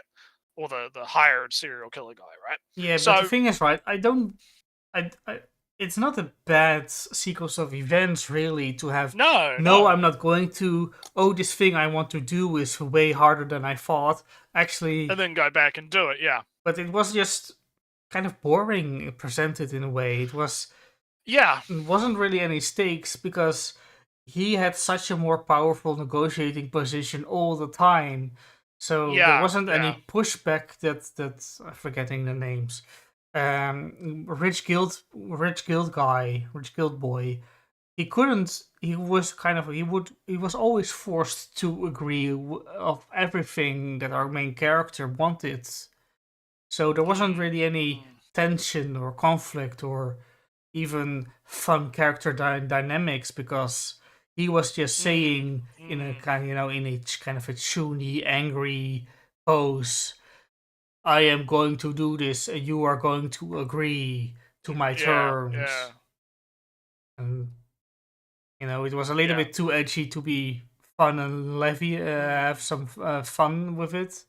But there wasn't really an opportunity for the fun dynamic that happened when, like I mentioned, when they were mining the stuff. That's kind of dragged the middle of the season of the core, kind of rather bad. Although I did have my problems with the first 2-ish episodes. In that maybe because it was just too much preparing, too much thinking about doing stuff instead of doing stuff. And not enough doing stuff, Right. Well, I would say like I could meme and say solo mid, right? I could meme and say solo. But the thing is I don't even think it's that. Yeah, mid-level.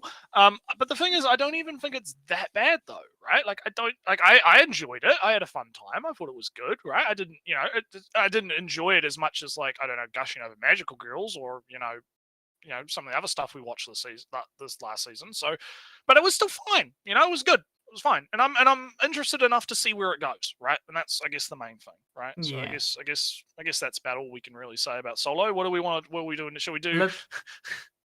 Let's talk about some real Metallic Rogue. Metallic mid. Metallic mid. What a fucking disappointment. What an absolute fucking disappointment of an ending. I was so infused by the music video. I poked you with it like 5 times, remember? Yeah, we were so you were so like, man, this is gonna be cool. This looks so cool. This music thing is so cool. The scenes and the themes and the whatnot. And then oh man, what a dumpster fire! And it's not even a dumpster fire because it's kind of continually semi-competent, but lacking in caring. In jokes making aside, you care. But I think the core problem is it's a 2-core anime that's a 1-core anime. They needed that extra core. It really needed that extra season of build-up because there's so many like plot threads and characters that don't actually get concluded. Like, because to spoiler it, obviously, it just ends, right? Like, the freedom happens. The nerds get freed. The evil usurpers, they put a virus in the thing, but nope, it's okay because we solved it. We already made the antivirus. We already solved it. The anti-meme, yeah, we already solved it, right? And then it just kind of like Naomi and Rogue are now like part of the same body because the cores are the same, and they transform into the super cool angel new form, right? Mm-hmm. And it just and then it's like, I guess now Rogue is fighting the usurper lady, the goth girl and Lolita girl, Carnival right? girl. And Carnival girl. Now they're just fighting the robots now, and that's kind of it. Just like the nerds are free, and there's like, did they go to war? Did they negotiate? No, you don't get to hear about any of that. None of that. That's not important. Who cares about that? That's boring. We gotta have the final scene where Rogue transforms again and fights the we gotta rushes into fights and then it ends. But yeah, to give myself, I did have thoughts about this. All right, I'll let you go then. That the show had big ideas to do big explorations on the questions of free will. Because I don't think this our the puppet master ever really put thoughts in their heads, literally. He just put them in situations in which he knows that they would be disappointed or would change their minds and allegiances. And he frames that as controlling their will. But no matter if I put you in content moderation of Facebook, and every day of every hour of every work week, you see conspiracy theories every single time, every single day. Boosted. Then you would believe them, because that's from what I have heard, it's kind of a problem that if you just see conspiracy theories all the time, eventually you'll be convinced by some part of it, and then... Well, I mean, the reason conspiracy theories take hold is because sometimes there is a nugget of truth deep in there, but it gets exaggerated to the point where it becomes comically stupid. But yeah, that's kind of the problem. Gay frogs being a good example of that. Yeah, because it's not even whatever. You don't have to get. We don't have to get into the actual. So the thing is, right? So the thing, our puppet master just put our Immortal 9 in Facebook content moderations, and then they said they were exposed to humans are trash, and then they thought, oh damn, humans are trash. I'm going to side with the neons, and he frames it. I think it was. Oh yeah, I'll let you finish. Yeah, and he frames it as controlling their free will, as them being puppets, and that is a question that you can have. Yeah, that is interesting, but again, it's like they spent like 2 seconds on that, and to me, it felt like a bit of a because it was presented as like because it was the Silver Girl, right? Like it was presented as like, haha, I was the Illuminati puppet master all along. You only thought the things that you think because I made you think them, right? Yes. And then she's like, no, fuck you, and and then dies. right? Yeah. Like, she's like, no, fuck you, tries to kill him, and then he just like, but you're still on the strings. I can kill you, watch me kill you. So easy. You're dead now, you dumb. I'm the big bear.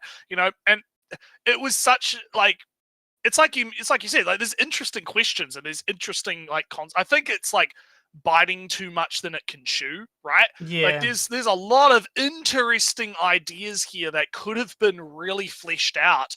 And they're talking about free will and do we actually have free will? Is what does it actually mean to be free, right? There's a lot of interesting ideas and questions here, but none of them really get explored past like the surface level because and the sad thing is I don't actually think it's due to lack of trying. I think they just literally do not have the time. No, right? they don't. They do not have too many characters, too many allegiances, too many things. Too many episodes, or not too many episodes, too little episodes, right? Yeah, too little episodes to go over all of these characters and these dynamics and these ideas. Yeah, and I included yellow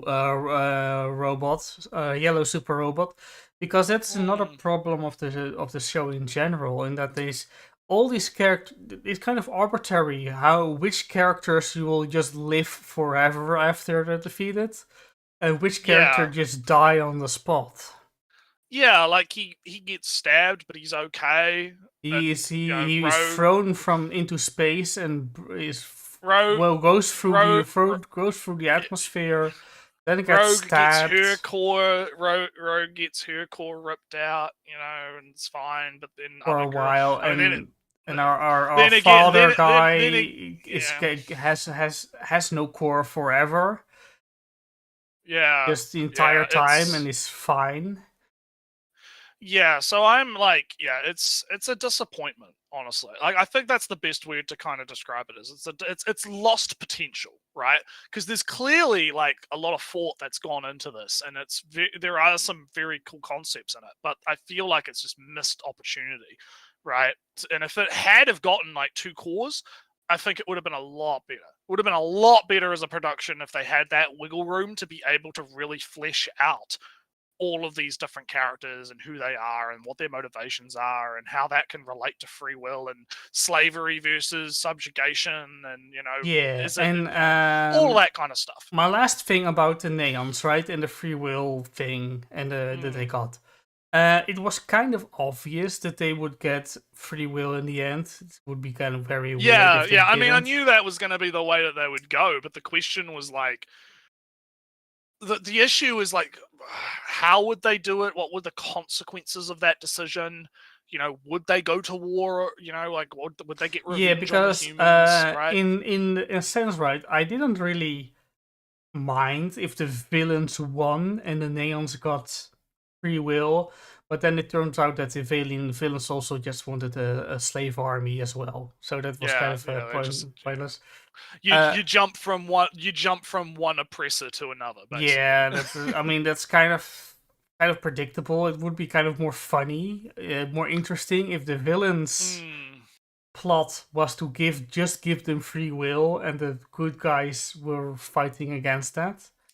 It would be more of some slightly more complicated fight to have. Yeah. But the resolution that the consequences of that being that a neon can push a human to fall. Yeah. That's so boring. And then it's just like they just leave it at that. They're just like, yeah, because they're neons now can say no if they are put into slums. What about all the neons that work at the house? They can refuse work. How they can steal stuff. They can kill. I would expect that Venus would be an immediate neon colony from this point onwards. That they would kind of refuse work to put it into some weird ass orbit, and it would just be a neon planet from now on. Yeah, and we don't get to see any of that. We don't. And get to see then there's of course as as all great emancipations movements go, big oppressive movements. Army steps in, goes to doing a blockade on Venus or something. And big political, wars, big social shifts, huge societal change, and we're not getting any of it. And I really kind of wanted some of it. Yeah, at least some of what what the deal is. More than neon pushes a human and human falls, and that's and more than just the usurpers are now back and going to war, right? And so yeah, big disappointed. Yeah, that's pretty much it, really. Like it's just such a waste of potential. Like it started out like I remember like when we were first watching it, right, and I was like confused as shit. Right, and my main thing was I wanted to kind of know more about the setting and what was going to happen, right? But then it's kind of like it's sad as it goes on. You're just kind of there's nothing there, right? Like it's all just kind of bland, not necessarily bland, but like it's all there's no substance. It's all vapor. It's all vapor. Yeah, it's like But anyhow, I guess we're done with Metallic Rogue. Yeah, that's the end of that one. So I guess that's the end. All right, of stuff one last raising of the glass to Naomi, best character. Naomi best. Yeah. Goodbye, Naomi. You were great. We had fun. You were the best in the show. Rouge was second. Yep. All right. What are we doing next? What do we got? I prepared it very quickly. Oh yes, because I have watched 2 animes this week that you probably haven't. And I watched Remonster. Oh yeah, all right. So what did you think of the rap? Do you like rap? Do you like rap? I listened to it and then I thought, oh damn, this bad. I skipped it before. Yeah, the OP's not great. The OP's not great. Let's be real. But that aside. First episode went about as well as I thought it was going to go. I mentioned before when we were doing the seasonal review, this show is going to live and die on its animation, right? It's going to live and die on how well they can present the fights, because the fights are the core of the series, right? The whole series is big fight, get big stronger, do bigger fight, big strong, big fight strong, right? That's kind of how Remonster sort of goes, right, as a series. And the whole draw of it is watching the main character go from, weak gobbo baby, right, into becoming basically OP. Basically God, right? Or, big OP man, maxed out character build, big competitive gamer, right? Yeah. So, yeah. I'll start, right? I read the manga a while back, and the manga has a very big pace, and it's in a style, it's kind of, I forget the name, but it's a diary style of, each day. Every day you get, and they do show that in the anime too, which was good. Yeah, that's why I have, the 4th day. Day 5, Day 4. So the anime does put up the days like the manga did. Was the manga adapted from a web novel? Yeah, probably so. I think it was. I can't quite. Yeah, I can't quite remember. It's probably adapted from a shousetsu thing. Something or another. But yeah, it's in a diary style. Diary style it's popular. It's easy to do because it gives you structure. But before Gouda says web novel, that's light novel now. He believes. Yeah, so. Probably web novel. Typical type, but typical pipeline basically. But anyway, continue. Yeah. First off, Naruto, I will never change it, but the poster here is terrible. It really is. Like, I will say that the visual style of the show is not great. I'm not a fan of the visual look. I guess I can't remember what was the studio doing this one. The OP is terrible. The promotional poster is terrible, but I don't mind the actual anime. Yeah, it looks okay in motion, right? Like, it looks fine. It's just that the still images don't look good. That's the problem. Let me have a look here. Can I find? Because, you know, the first scene in the cyberpunk future city, that looked good. They looked fine as babies. They looked fine. It's Studio Dean, so yeah, they were never.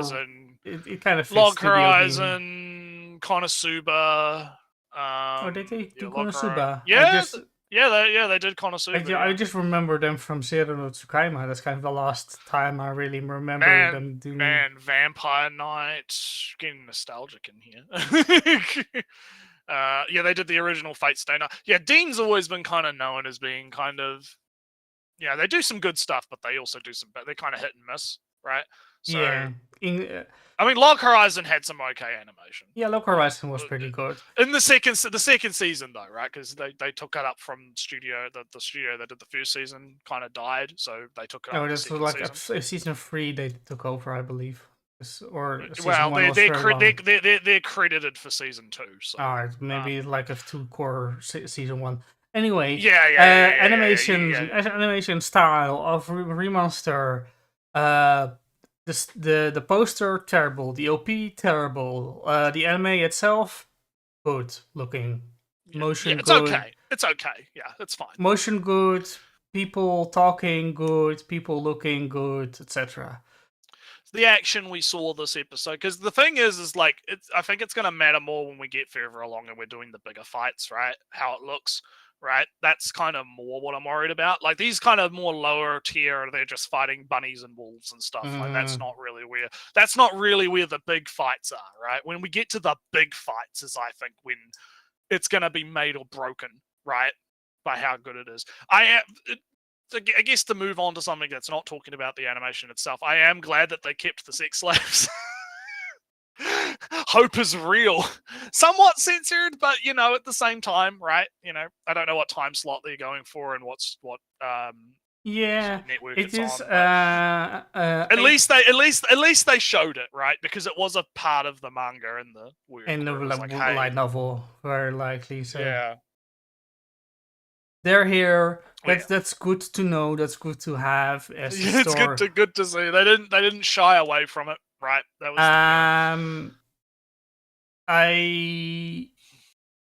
I wonder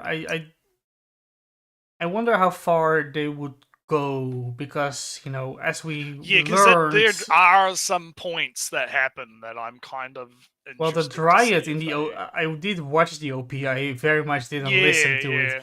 The Dryad had just 2 leaves to cover her nipples, so we'll see what happens, I think. Remonster's kind of in that sort of we'll see what happens phase, right? Yeah. It's not promising, but at the same time, it's... Yeah, this could... might be good, might be bad. We'll see how it plays out. I think. But Remonster is... The anime is what I remember it from the manga. It feels like it's adapting it quite... Pretty fast-paced.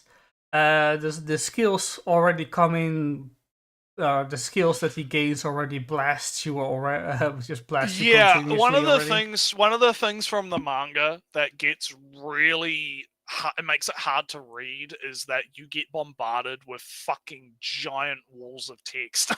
The skills and Lists, he's reached the level to do this and this and this criteria reached for so and so quest something do this something right, like you get bombarded. Like, I feel like the anime will probably help with that because they could just quickly flash it on screen, right? And throw it on. Say they can say it out loud, right? Nico Doga, the entire list in 3 seconds. It'll make it hopefully a lot easier to kind of intake that information, because that is important information because it gives you hints as to what's going on, right? But at the same time, it can be a bit overwhelming when you're reading the manga and you just get fucking giant text box show up. The web novel wouldn't be any better because it would just be 5 pages of it. But yeah, for now, Remonster, skip the OP. You don't need to listen to it. Skip the OP. Watch the show. We'll see how it plays out. But anyway, should we talk about something I watched? I don't have any visuals for it though. Oh, bummer. I watched the show. I watched Seven Prince, right? And it's a shame you don't have visuals for it, because the visuals were obviously the one thing everyone's fucking talking about. So, to kind of talk about, I don't know if you're familiar with the work outside of, outside of it existing, right? But the general premise is guy gets his ass. Oh yeah, there you go. His ass. Yeah, his ass gets his ass. So he starts off as a commoner. He gets fucking wrecked by some noble, snooty, commoners can't do magic. Look, your magic is so weak. You're such a magic nerd, but you're a commoner. You have no bloodline. And then he gets incinerated by the noble guy for being a commoner trying to do magic, and he gets killed. But he's weirdly into it. He's weirdly, he's getting, immolated and set on fire and turned into fucking ashes. But he's like masochistically having a fucking wank over it. He's like, the magic is so powerful. Oh, this was what real magic feels like. Oh, it's so nice. Oh, if only I had been reincarnated. And he's having a bit of a weird moment, right? He's having a bit of a moment, right? And so he gets reincarnated as the prince, right? And we kind of time skip from him in the crib to him. I don't know how old he is now, right? I see you're doing some graphic design fun times, right? Smack her butt and makes an amazing sound. Yeah. Damn, I have to do a little bit of. There you go. So now we fast forward. I don't know how old he is now in universe. I don't remember, but he's probably like 13 or whatever. I don't fucking know. But he's only interested in the magic, right? He only cares about the magic and reading the books and being a magic man. And we have a few interactions where he bumps into some characters that'll probably be more relevant as it goes on. Like there's this uncle guy. He's like, shh, don't tell the maids, because he's meant to be, doing sword training or something, and he's like, don't tell the maids where I am. I want to read the books. But then he gets caught by the maid girl and they go do a big fight, and it's actually really goodly animated too. Like, it's actually, the action in the series was actually really fun to watch, because he's basically using magic to match her move for move, and then he does some other magic stuff to kind of, he's doing some magic stuff to be able to cheat the fight.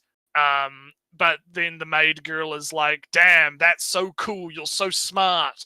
I totally don't want to molest you.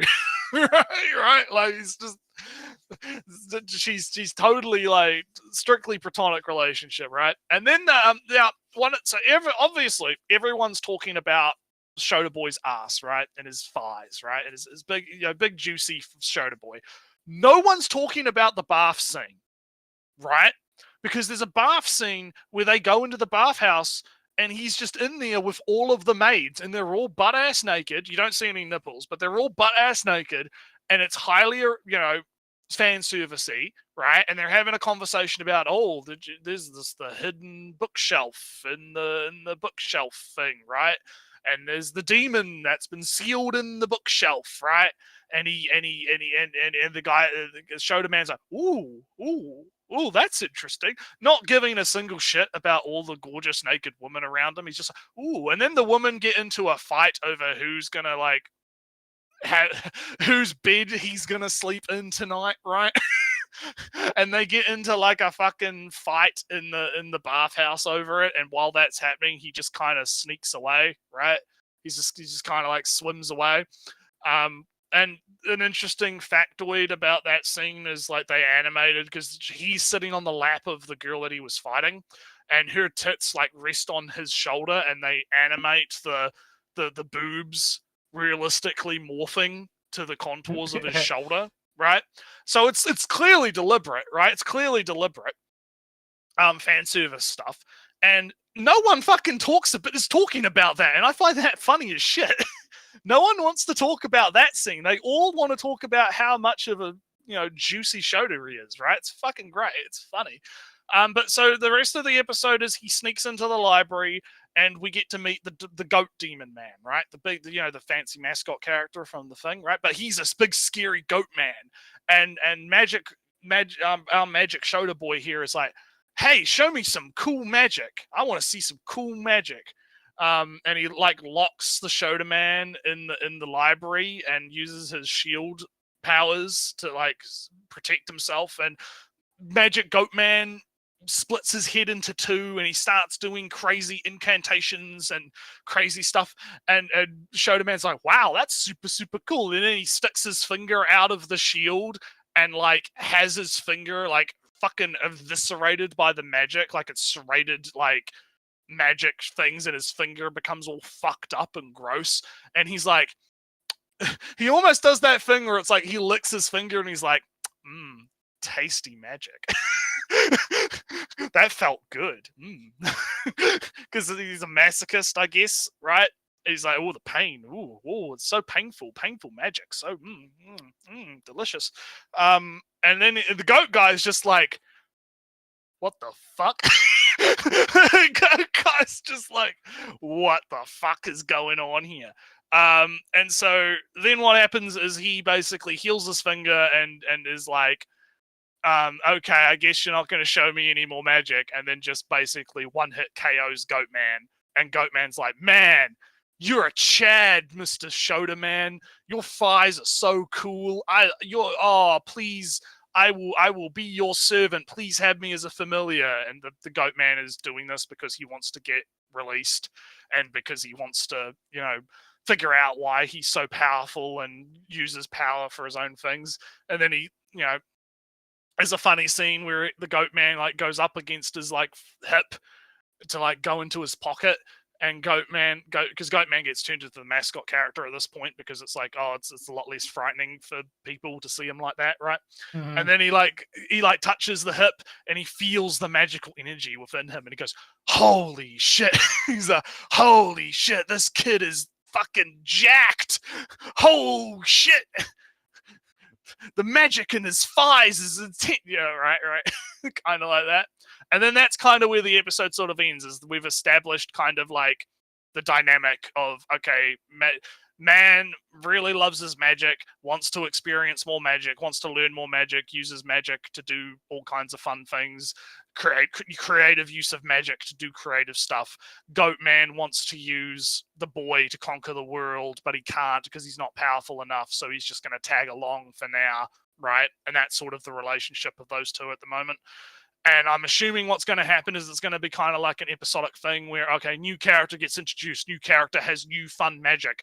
We have to defeat character with new fun magic by doing new fun magic, right? And yeah. So interesting stuff, I think, outside of the obvious fan service element to it. I actually think it's interesting. There's an interesting little thing where, because it's all about like bloodline and genetics and stuff, when the guy uses magic, there's like DNA and like almost a technological sort remember of look. from the promo image, there's some DNA stuff going on. Yeah, there's like when he uses like the levitation magic, it creates like a hexagonal type,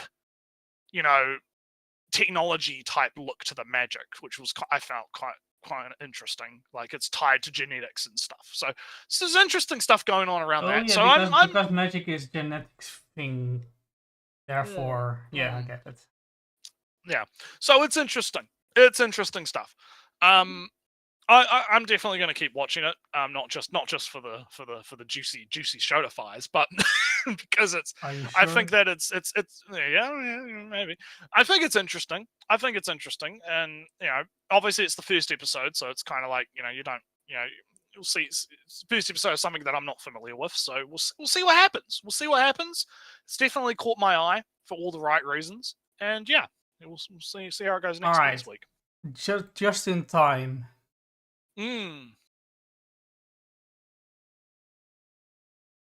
Oh. He's been doing his graphic design work. It's like the meme. Have you seen the meme of the guys that he slaps the car? He's like, slap, you could fit so much magical power in those thighs. The Shota interest has been pruned. Ellie's solo leveling. He's off while I'm ranting about the episode. I have barely caught what anything you said. I was just very busy, quickly, ugly, isolating the girl on the text box and pasting it over the image. You can fit so much magical energy in this bad boy. So that's pretty much the show. I'm gonna keep my tabs on it and see how it goes. So is there any other shows you've been watching that I haven't? No, this week and next week, I think a little bit. Because we've got Mushoku Tensei coming up. There's a few that are coming in the pipeline. I like Konosuba and like Mushoku Tensei, and like we're like how many anime we said we're interested in. A lot. Yeah, so a lot. So next week's gonna be where things really kick off, and we'll have a lot more to say. So anyhow, I guess we could finish off by talking about one other thing. One other thing. Do we have? One other thing.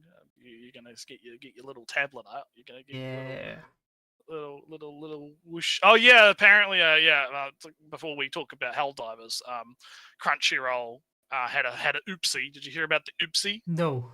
Crunchyroll's they released Konosuba early. Oh yeah, I remember that. I haven't watched it because it wasn't readily available for me, so I didn't bother.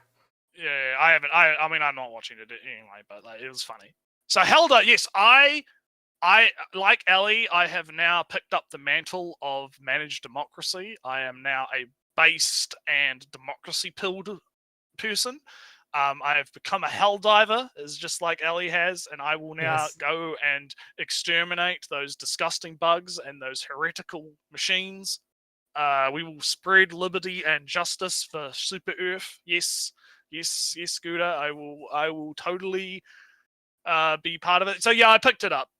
So I have it now, and I've played a few games of it. I haven't played a whole lot. I'm still early level, right? So it's kind of just going to take a bit of grinding until I get to the fun stuff, right? But so far it's fun. You drop in, you run around the map, you collect all the stuff, you kill some things along the way. It's a good time. It's a good time. What have you been playing? More specifically, have you been doing bugs? I've been doing robots at the moment. I've been doing robots mostly because that's like the grand order. They want us to take those planets, right? So I thought, if I'm gonna get started, I might as well get started be a good little soldier and do what I'm do what I'm told, right? You'll make it far. Doing some bugs. Helldiver. Yeah, I just dropped in and non-verbal communication with this one guy, and I just followed him around for a bit while he was doing stuff, and just we kind of just did some hell diving. And yeah, no, it seems good. It seems really good. It'll be fun to once I get some more toys to play with, because like I said, I'm quite low level right now. And eventually maybe you and I will get some streams going where we'll do some managed democracy spreading across the galaxy. We'll take out the socialists robots. Yeah, we are big fascies now. No, we're democratic. We're free. No, yeah. Managed democracy. Yeah. Big, liberty. Okay, liberty. Right. We're gonna sip. You've been sipping your liberty all stream, right? Your liberty. As long as you remember, the bugs are fascists, the robots are socialists. Yeah, exactly. Yeah, big time. So yeah. Yeah, Helldivers is on the horizon. I do still need to keep playing Reverse Collapse. I'm still working through the chapter because I got to get through what I played in the demo first before I could really talk about anything new in regards to that. And my time is going to be split so much between doing the drawers, doing the fucking Helldiving, doing the Reverse Collapse, doing anything else that I want to do. I did get my F-15J in War Thunder, so that was good. I could have fun with the stock grind in that when I feel like it. But yeah, no. So yeah, Helldivers, good game, definitely worth it. I think it's a fun time. So I guess is there anything else we? Yeah, I'll just recap my gaming of the week, I guess. I've left Unicorn Overlord for last week because I was very busy. Now I've picked up the habits to play it before bedtime. And I progressed some further, and I am plagued by the thoughts and the reality that some of my units aren't optimized as well as they could be. So I'm agonizing over, damn, you're not optimized for most battles. No. How do I optimize this entire game? I'm not getting the full big numbers. No. How can I get more two more damage numbers? I could have gotten 2 more numbers. No. How could I do this? I fucked up. Restart the game. Yeah. So you can grind. There are repeatable missions you can do. So you can grind everybody to whatever level you want, and you can, of course, you get currency from those battles, which you can use to hire certain types of units. My goal was to only use named characters, characters with portraits. That's no longer feasible. They're just too many. If only there are towns you rescue from the evil overlord.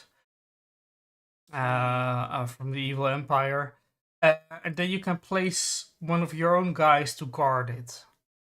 And at the end of a battle, you get resources from every town that has a guard. I have freed so many towns, I don't have enough guards to guard them all, or to get the resources from them all. And I have like over 50 units, and it's not enough for every town.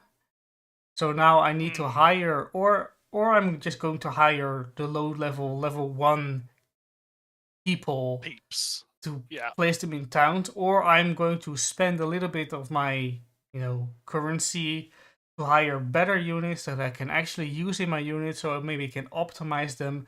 But how should I optimize them, Naretsu? That's the big paralyzing thing. So right now I'm just using them sometimes in battles, so I can level them up a little bit, so I can have more fun. Put them maybe in a better combination later. But yeah, I'm progressing. Have you seen the elves in Unicorn Overlord? No, I haven't looked into Unicorn Overlord that much actually, since the controversies. To be honest, I've just been I'll maybe. It looks. I mean, it looks good, right? And it does look like the kind of thing that I definitely play because I do like my Fire Emblems, right? But or at least those types of games, right? But I've just had way too much else going on to really focus on it. I'll throw in later some images because some of them are very wild in their outfits and in their looks. Could it be hype?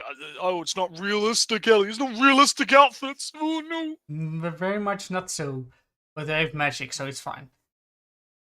Yeah, the localization controversy stuff. Me and Ellie had a whole stream where we kind of tried to kill each other over that. So it's not.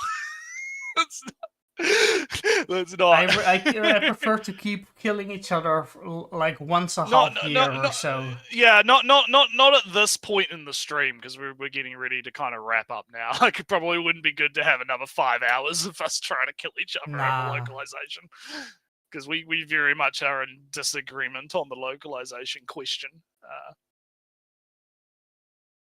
But other than that, I just want to quickly mention Helldivers. I've been playing a lot. I've been killing a lot of robots. Robots are my preferred enemy.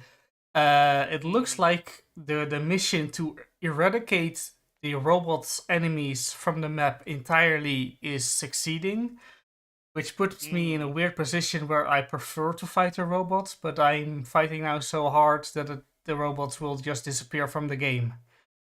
Yeah. For now, at least. For now, they'll be back. When I was looking at it last night, I think there's like one section left, and it was like there was one section left. I'll throw you a link to a site that's kind of used for everybody to track them. There's the link. They let you see the stuff. I think you linked it in the last thing, and also it's a nice outfit on you. Yeah, it's very nice. Yeah, that's the witch class. I think there's 3 planets. And two I think planets one now. of them is 2 planets now, yeah. Dagon and the other one. Tibet and Dagon. Tibet is close. That's at 87. Yes. And so not long now at all. So the Grand Order might just be completed, and there will be no robots in the game to fight my preferred enemy. Killed so many socialists. They're exterminated. It looks like it looks like everyone is heading over to Tibet right now. It looks like it's only like 57% of all players are on Tibet. It's been higher before, like 70% on just Tibet. But anyway. I don't know what to do when it happens. Maybe I'll just fight bugs. Yeah. And I've graduated from playing on hard and extreme to playing the red missions impossible. Ooh, so I can get fun. super credits and then the super samples, so I can finish upgrading my ship.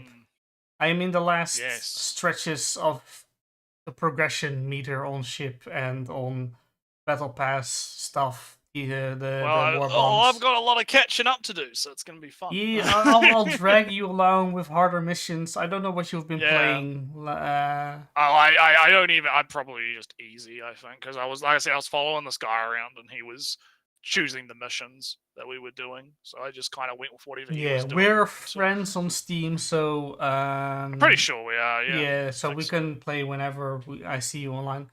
But review on time. The coming week we have a plan to do a Helldiver stream when we are. Yeah, we're thinking about it. Yeah, once we'll figure out a time and we'll put up a pre-stream for it, so you guys will know when we do it. Hopefully not get the day wrong this time. We'll put up a pre-stream when we figure it out because it has to coincide with our schedules and stuff. So, the exact opposite sides of the world and all. Yeah, exactly. But we'll do a casual Helldivers stream. We'll chat, we'll have a fun time, blow some shit up. Manage democracy, good stuff. Other than that, we'll probably be around same time next week, I think.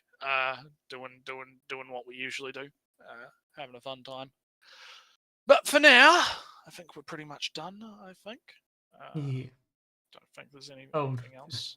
5-0 talks about spies, and then it appears on screen again. Yeah. The big thighs. Yeah. All right. So it's been a fun stream, and we will catch you guys next time. Later. See you later. Bye.